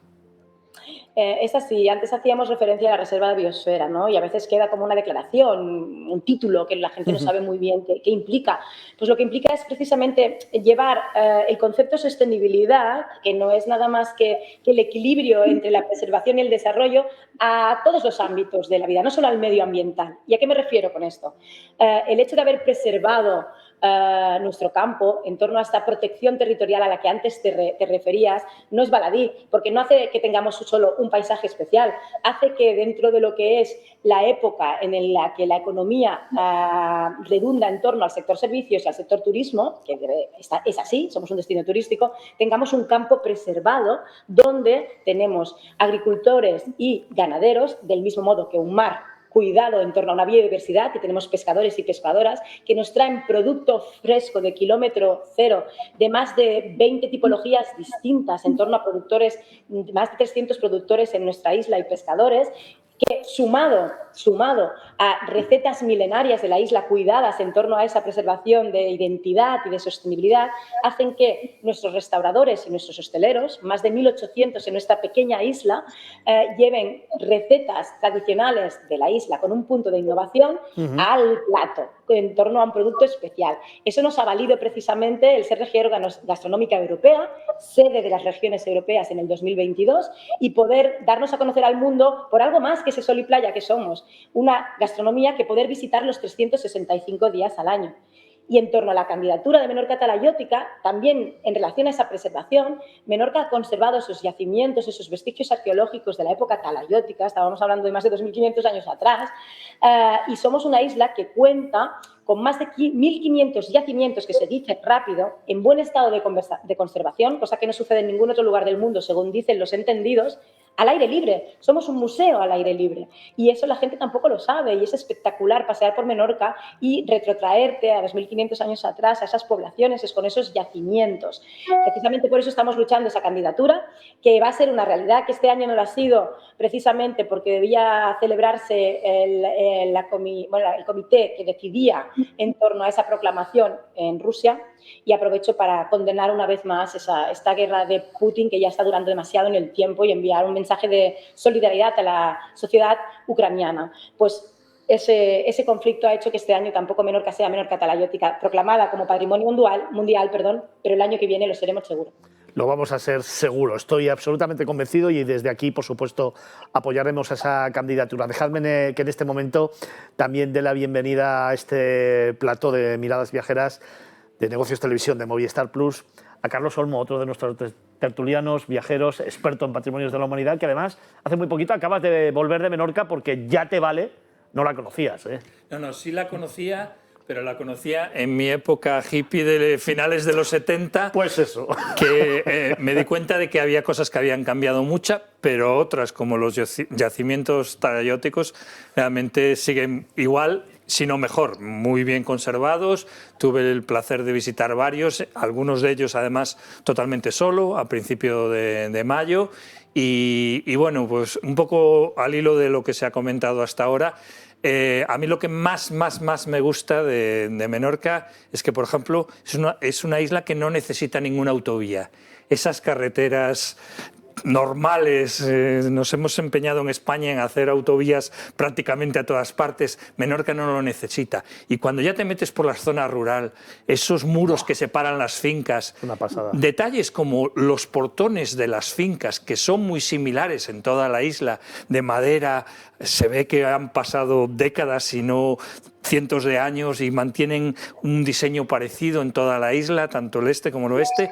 Yo esta vez me he alojado en el oeste para poder ver los atardeceres, otras veces me he alojado en el este para ver el amanecer, pero eso, el día que fui a ver, por ejemplo, mi faro favorito, el Favarix, soplaba la tramuntana que volabas. Entonces, bueno, hice las fotos, no se podía estar casi porque volabas, pero es que 45 minutos después estaba en el sur.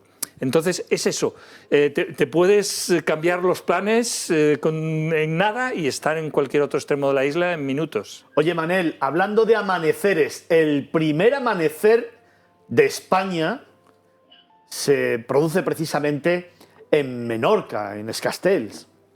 En Menorca, concretamente suele citarse Calasfons, que está en el municipio de Es Castell. Tú y yo, además, tuvimos la oportunidad de disfrutarlo, madrugamos, pero realmente madrugar en Menorca tiene premio, porque ese es un espectáculo natural que te deja sin aliento.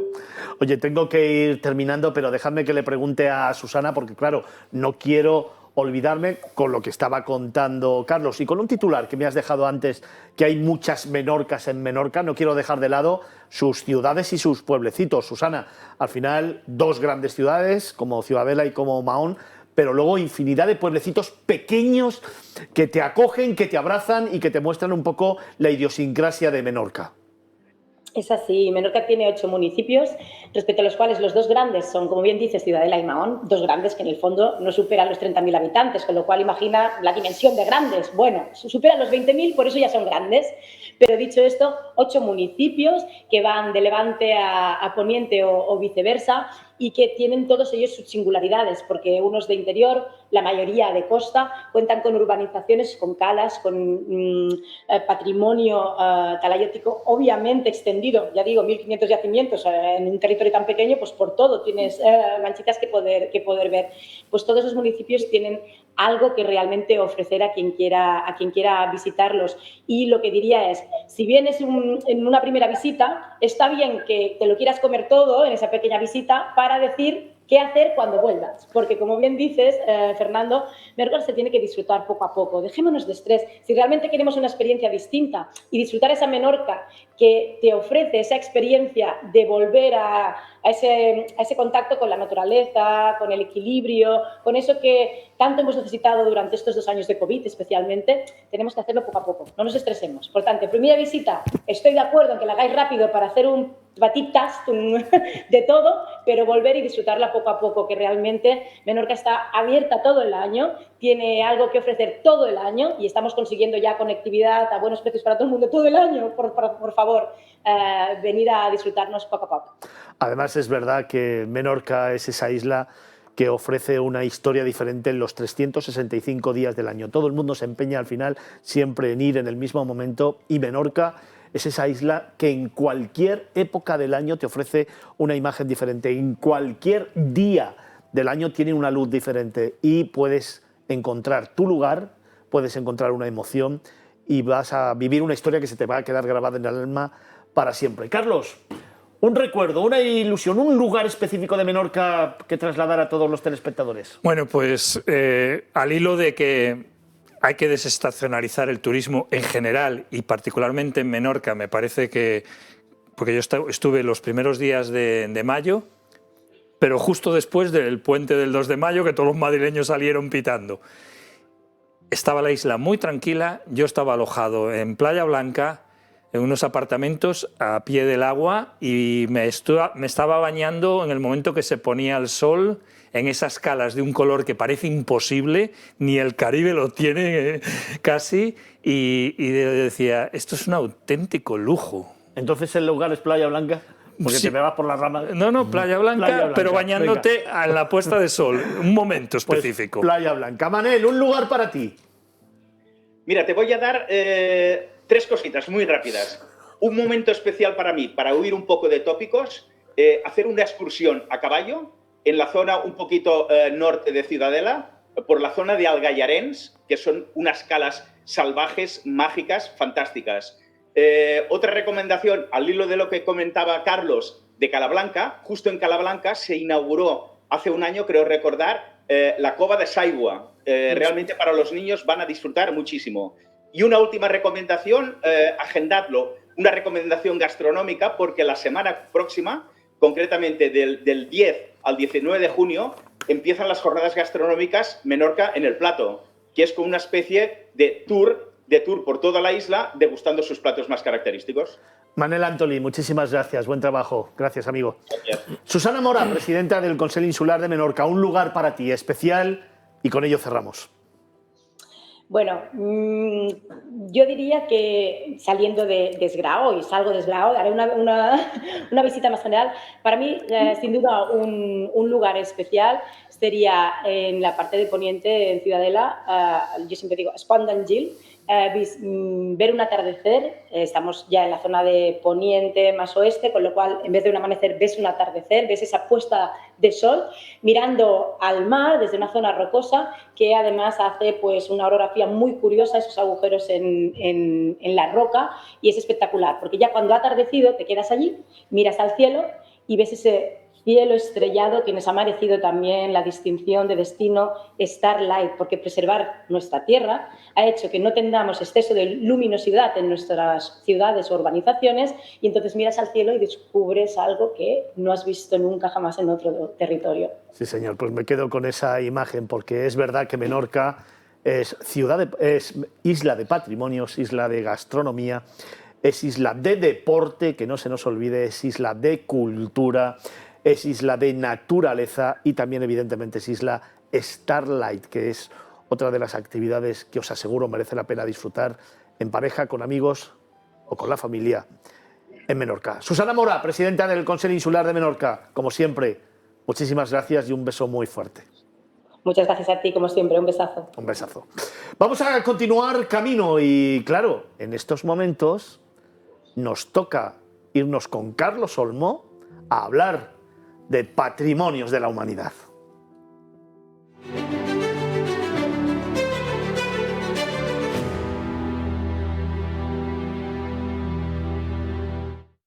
Está considerado Patrimonio de la Humanidad desde el año 1990. Es su casco antiguo medieval, que también es uno de esos lugares que no te va a dejar indiferente nunca. Es un lugar en el que vas a trasladarte a un mundo antiguo, en el que vas a ser el protagonista de una gran historia que te contamos en este vídeo.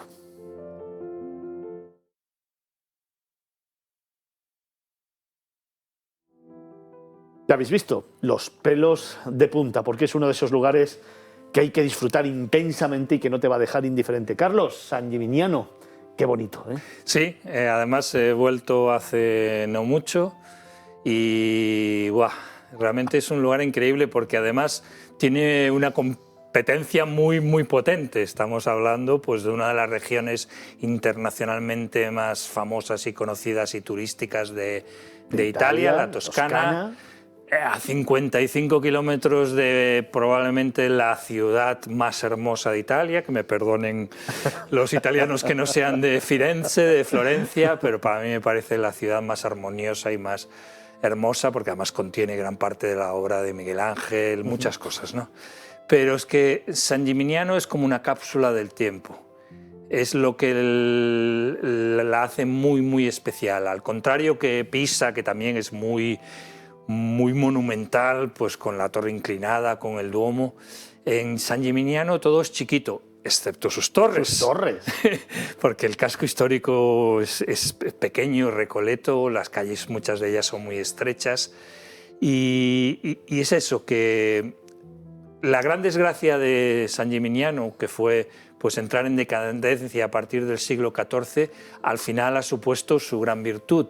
Y es que, a diferencia de otras ciudades italianas que se modernizaron, llegó el siglo XIX, en muchos casos se tiraron las murallas, había que abrir las ciudades para que crecieran. En el caso de San Gimignano se quedó exactamente como está.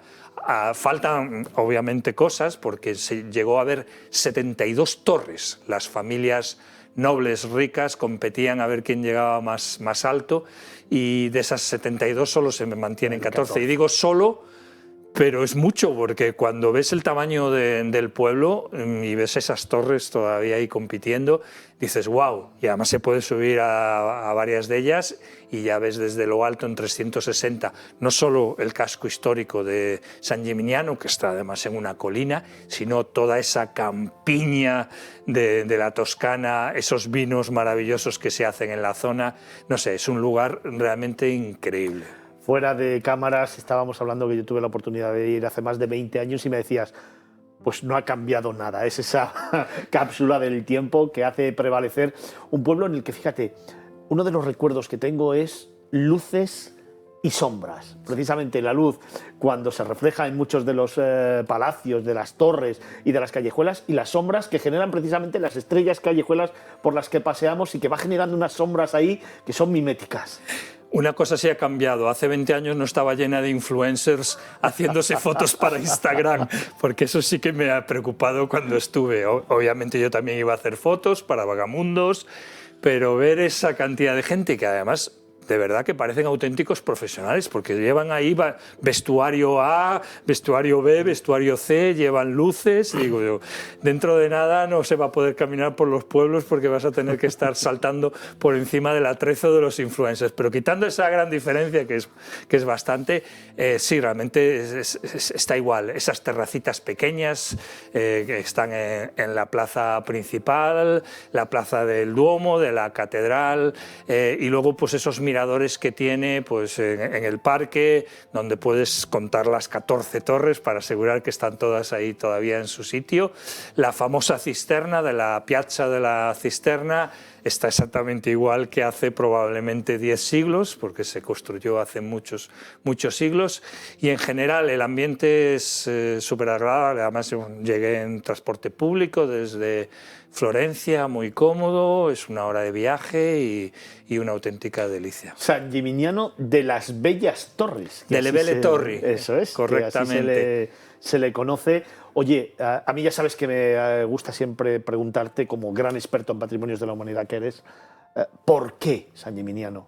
Bueno, precisamente por haberse preservado de una manera tan completa, tan porque se mantienen todos los edificios, ya sean nobles o incluso de los oficios de la gente del pueblo, que se mantiene prácticamente intacta. Las puertas de acceso de la ciudad están ahí, con sus arcos, las torres, como decíamos, bueno, pues se mantienen 14, pero en perfecto estado.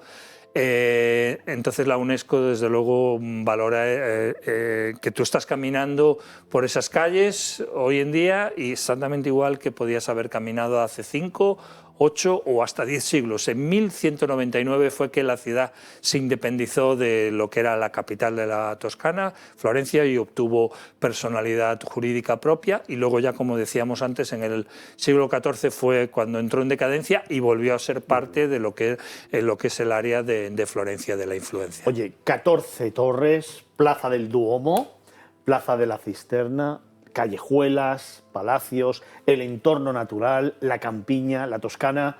Pero a mí siempre me gusta preguntarte cuál es el lugar casi secreto de Carlos Olmo en cada patrimonio de la humanidad que visita. Bueno, pues al contrario que la mayor parte de la gente que la visita en una visita de día, porque está tan cerca de Florencia y tantas cosas que ver en la Toscana, yo lo que recomiendo es quedarse, dormir allí, y al atardecer irte hacia la zona de Poniente, hay allí alguna terracita, y ver caer el sol, la luz del sol sobre esa campiña, esos viñedos que ves en lontananza, es un auténtico regalo. Quedarse a dormir en San Gimignano es un regalo. Oye, no sé si, porque claro, esto hace ya muchos años, a mí me fascinó la elegancia con la que iluminan la ciudad precisamente de noche. ¿Se mantiene? Se mantiene.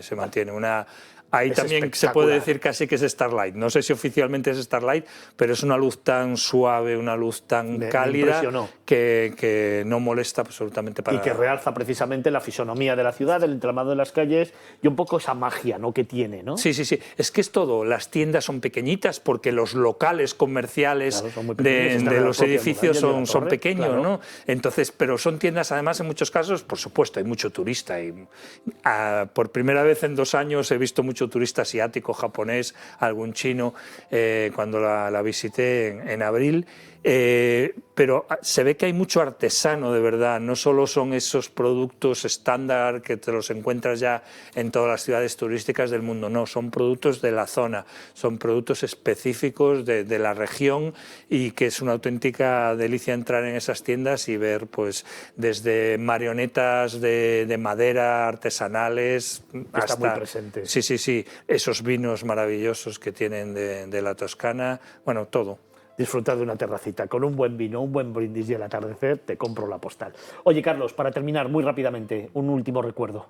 Bueno, el recuerdo de entrar por el arco principal, empezar a subir tranquilamente esa avenida con el suelo empedrado, y bueno, al final de la avenida llegas a la plaza de la Cisterna, miras a tu alrededor y dices, ¿cómo puede ser esto tan hermoso?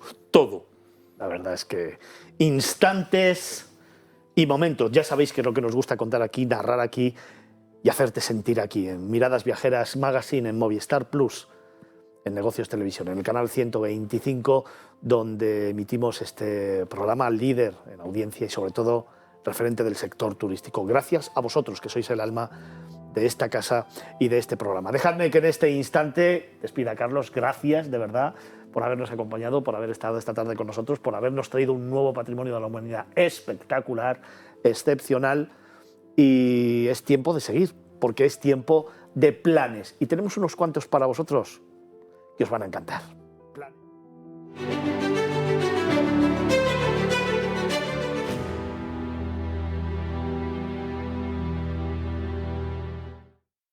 Para mí hay uno que es espectacular y que además, según termine hoy, voy a empezar a hacer este mismo fin de semana. Han comenzado desde el 1 de junio las jornadas del lechazo asado de Aranda de Duero. Hasta el 30 de junio, 7 asadores se unen para poner en valor una de las tradiciones más arraigadas en Aranda de Duero, en Castilla y León, en la provincia de Burgos, pero sobre todo una tradición que va a agasajar al comensal y al viajero. Nos vamos a ir a celebrar, porque así es toda una celebración, las jornadas del lechazo asado de Aranda de Duero. Y lo voy a hacer con dos grandes invitados, dos personas que me acompañan hoy en estos últimos minutos de este programa. En primer lugar, Íñigo Samaniego, es el gerente del asador Montehermoso. Buenas tardes. Buenas tardes, ¿Cómo Fernando? estás? ¿Qué tal? Muy bien. Bienvenido Encantado. de nuevo. Muchas gracias. Gracias por estar con nosotros. Y también dejadme que presente a Beatriz Zapatero, que es la gerente propietaria del asador Lagarde y Silla. Bea, buenas tardes. Muy buenas. ¿Cómo estás? Bienvenida de nuevo también. Muchas gracias. Bien. Oye, estamos ya en puertas, bueno, estamos celebrando ya las jornadas del lechazo asado desde el día 1 de junio, 7 asadores, un menú en el que cada uno de vosotros innováis en los entrantes, pero siempre dais a conocer y agasajar al viajero ese lechazo asado que es marca de calidad.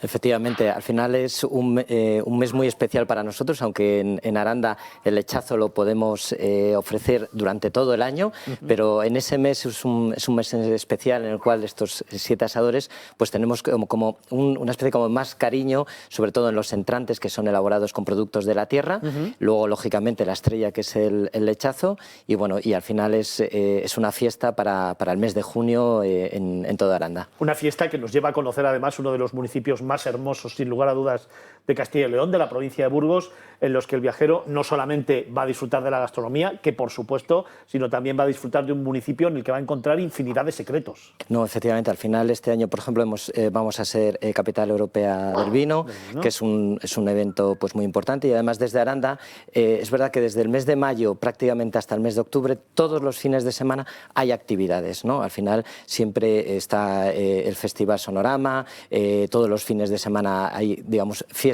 en la calle, con lo cual, pues bueno, pues desde que empieza a hacer calorcito, pues animo a todo el mundo a que pueda acompañarnos y a comer el lechazo, por supuesto. Beatriz, además, una de las sorpresas que guarda precisamente Aranda de Duero es ese subsuelo del municipio, todo horodado con bodegas subterráneas que además con motivo de las jornadas del lechazo siempre abren sus puertas de una manera excepcional al viajero y muestran lo que ha sido la historia más ancestral de un lugar en el que si lo descubres poco a poco y paso a paso te conviertes casi en una persona más del pueblo que lo vive de una forma intensa, ¿no?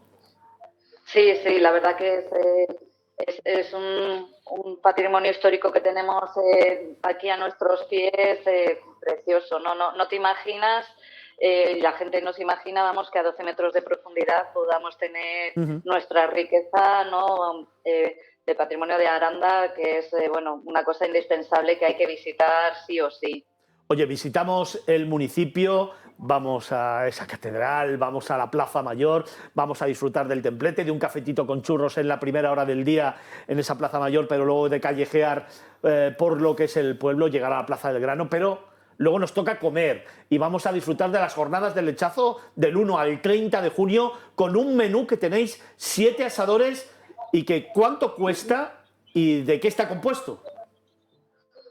Pues el precio son 47 euros todos los asadores, lo único que el menú cada asador le varía un poquito los entrantes y como plato principal es el lechazo asado en horno de leña y bueno, y el vino tinto de aquí de la Ribera del Duero que tampoco puede faltar como maridaje perfecto, ¿no? Con el lechazo de Aranda. O sea, 47 euros los entrantes, el lechazo, el vino y luego el postre también, el postre, ¿no? Todo. También el postre, el vino, eso es.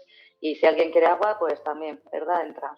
Y en esos entrantes es donde el comensal va a recibir precisamente una clase de innovación gastronómica de todos los asadores que conforman estas jornadas del lechazo. Recuerdo, son 7 asadores los que están integrados en esta propuesta, en las jornadas del lechazo asado de Aranda de Duero, del 1 al 30 de junio, menús por 47 euros.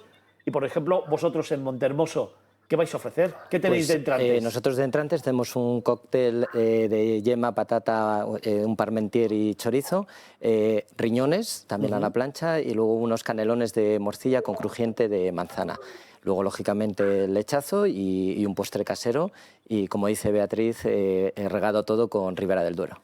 Veis por lo que os digo que según termine el programa me voy para Aranda de Duero. Es que apetece, apetece ahora mismo marcharse para allá, dar una vueltecita por el pueblo, disfrutar de una buena cena en cualquiera de estos asadores y mañana empezar a recorrer el municipio de manera tranquila, también pasear por su río, por supuesto, por sus callejuelas, por sus plazas, compartir tiempo con los arandinos, que ya os aseguro que es una experiencia única, y luego participar de esas jornadas del lechazo en cualquiera de los 7 asadores que las conforman. Carlos, que tú también conoces bien. Déjame contar una batallita rápida de abuelo Cebolleta. Venga. En mi primer trabajo me mandaron hace 40 años a hacer una gira por todas las fábricas de España, que eran algo así como 10. El recuerdo que tengo es del compañero con el que estuve trabajando en la fábrica de Aranda, que me dijo, ya cuando terminamos la jornada, me dijo, te voy a llevar a tomar un lechazo. Y el del resto de fábricas prácticamente me he olvidado. Sé que había una en Úbeda, me gustó mucho porque Úbeda es una ciudad maravillosa, pero lo que tengo es el recuerdo de ese lechazo de Aranda, que casi lo puedo estar oliendo ahora, casi lo puedo estar saboreando, sentir ese crujiente de la piel. Y bueno, sí, he vuelto muchas veces a Aranda desde entonces, pero tengo el recuerdo muy fresco de ese primer lechazo que tomé en Aranda de Duero. Dejadme que con esta anécdota del abuelo Cebolleta, como él mismo dice, haga un instante, abra paréntesis en el programa, porque aquí, y para esos más de 2.100.000 telespectadores que tenemos, quiero felicitarte, feliz cumpleaños. ¿Cuántos caen? 62. 62. 62 tacos en uno de los periodistas de viajes más importantes de este país, uno de los grandes expertos en patrimonio de la humanidad, tertuliano de Miradas Viajeras, pero sobre todo amigo y compañero. Muchas felicidades. Muchas gracias. Que pases un buen día, que disfrutes de tu cumpleaños. Y hecho el paréntesis, dejadme que también pregunte, porque claro, antes has dicho algo que es muy importante. El lechazo asado ahora se disfruta durante todo el año. Tenemos las jornadas para darlo a conocer, para incentivarlo un poquito más, para innovar, para compartir. Pero es que ahora tenemos marca registrada desde noviembre del año pasado y además se convierte en un manjar que hay que disfrutar en cualquier día del año. Claro, efectivamente. Al final hemos luchado mucho en que nuestro lechazo se le reconozca por lo que es, ¿no? Es verdad que el lechazo asado de Aranda de Duero solamente se puede comer de esa manera en Aranda y de hecho hemos hecho una marca de calidad, ¿no? En la cual vamos absolutamente todas las partes de cómo se puede servir, de cómo se hace, la manera, etcétera, y sobre todo para que sea un manjar. Porque al final siempre yo digo que el lechazo sabe a fiesta, sabe a familia, sabe a amigos, sabe a diversión, ¿no? Y al final estar todos sentados en la mesa, Bea lo sabe cuando nuestros camareros salen con las tarteras, la verdad que es un espectáculo, se trincha directamente allí delante de los comensales y la gente está encantada porque es una experiencia. Me quedo con ese mensaje. El lechazo asado sabe a familia, a compartir, a vino, a brindis, a conversación, a momentos, a instantes. Eso que nos gusta contar aquí en Miradas Viajeras. Os voy a contar los diferentes asadores que forman parte de este proyecto, de estas jornadas del lechazo que yo creo que llegan a su 21ª edición, puede ser, 21 edición de las jornadas del lechazo y que lo conforman el restaurante Aitana, Casa Florencio, del 51 del Sol, el Lagar de Isilla, el Hotel Monte Hermoso, el Asador Tudanca y el Asador Baldios. Que no se me olvidara ninguno, por eso cogía la chuleta, porque quiero que estén muy presentes estos 7 establecimientos en los que, Beatriz, por ejemplo, vosotros, ¿qué vais a ofrecer? Pues nosotros ofrecemos unos entrantes, 5 gastrotapas, en las cuales pues, se componen de unos garbanzos de galseca con manitas de lechazo. Hacemos también un canelón con cuello de lechazo asado a baja temperatura, unas mollejas con cebolla al Pedro Jiménez, una asadurilla de lechazo y unas brochetas de lechazo con mostaza de Dijon. Y luego el plato principal, bueno, el lechazo. De postre tenemos la tarta de hojaldre con crema y nata y el vino, pues, Ribera del Duero, en este caso, roble, que es el mejor maridaje que hace con los entrantes y con el segundo.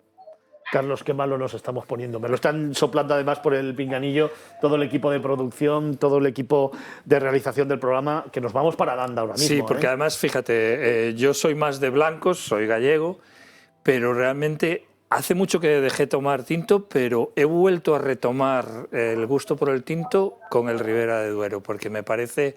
No me gustan los vinos potentes, no me gustan los vinos... y con el Ribera he vuelto a disfrutar muchísimo del tinto.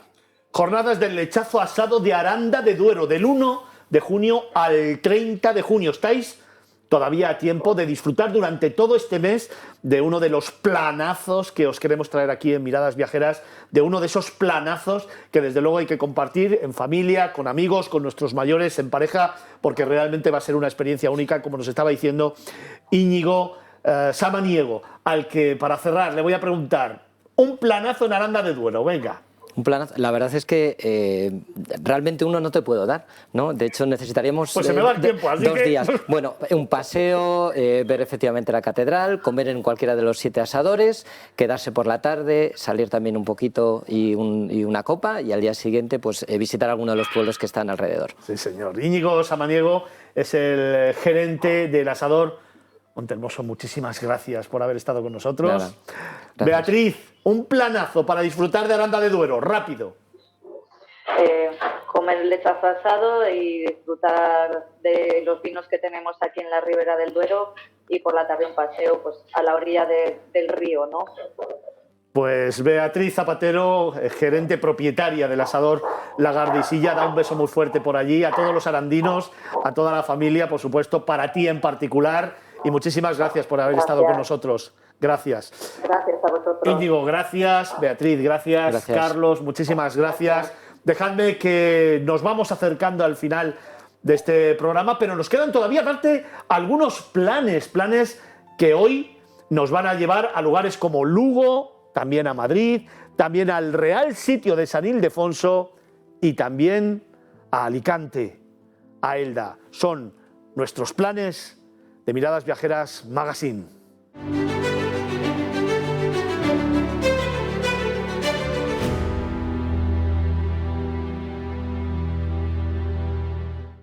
Hoy, en Miradas Viajeras, te traemos algunos planes para disfrutar de tu tiempo de ocio.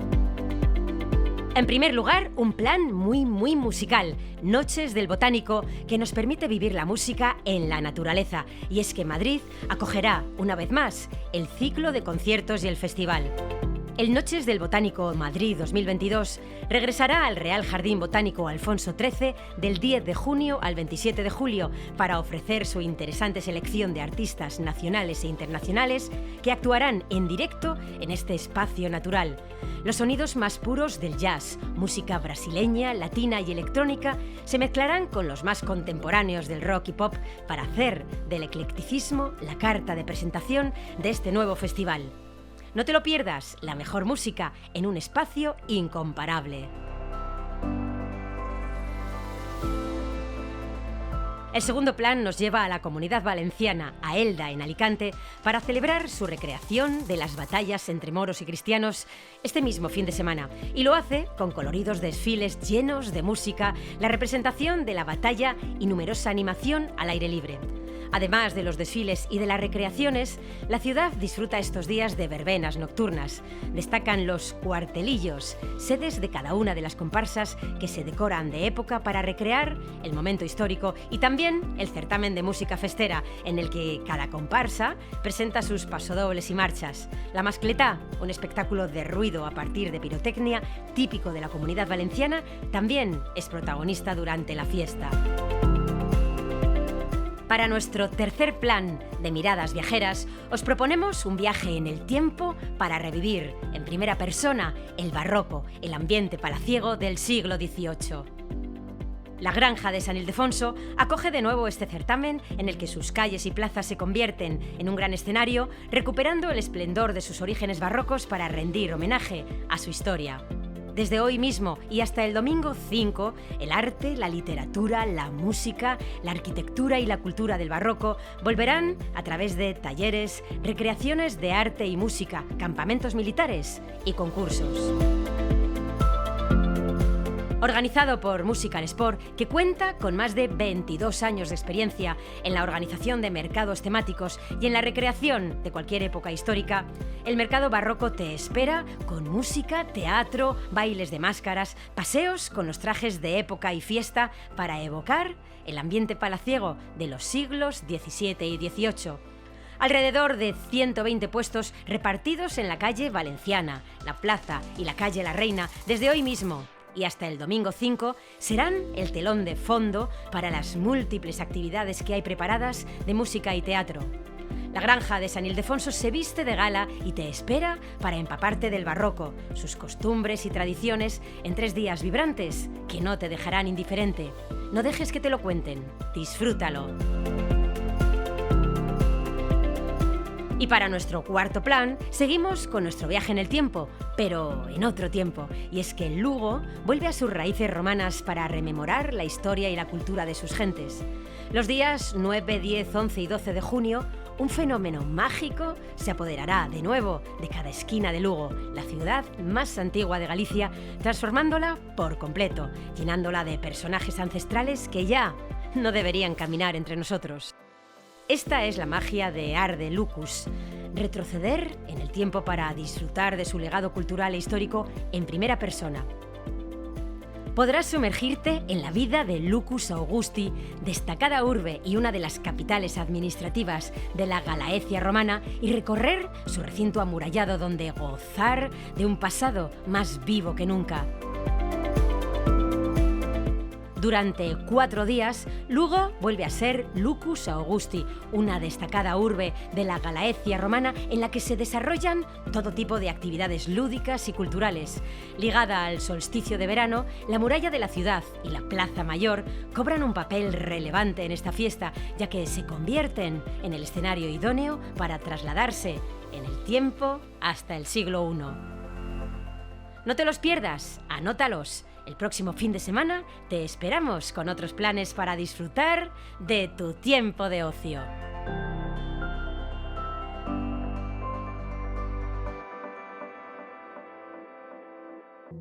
Pues como todo ya sabéis, se va terminando una semana más. Hemos estado contigo contándote infinidad de destinos, hemos estado hablando del sector hotelero, del sector turístico, hemos tenido esa tertulia tan intensa y desde luego tan bonita e emocionante que hemos tenido en las primeras horas de programa, pero es que después hemos tenido esos destinos nacionales, internacionales, los planes y todo aquello que hace que este programa siga cautivándote, pero sobre todo siga exigiéndose más para ser aún más importante en tu vida y en la vida del sector turístico. Gracias de corazón, como siempre, por estar ahí, por formar parte de esta casa, de este programa. Gracias a nuestros productores, gracias a los cámaras, a los maquilladores, a los realizadores, a la gente de iluminación, a todos los que están detrás de mí, que son los que de verdad hacen posible que este programa tenga el éxito que tiene. Y sobre todo, como siempre digo, gracias a nuestros tertulianos, a nuestros invitados y a ti, que eres el alma de Movistar Plus, de Negocios Televisión, de Miradas Viajeras Magazine. Te veo el próximo fin de semana.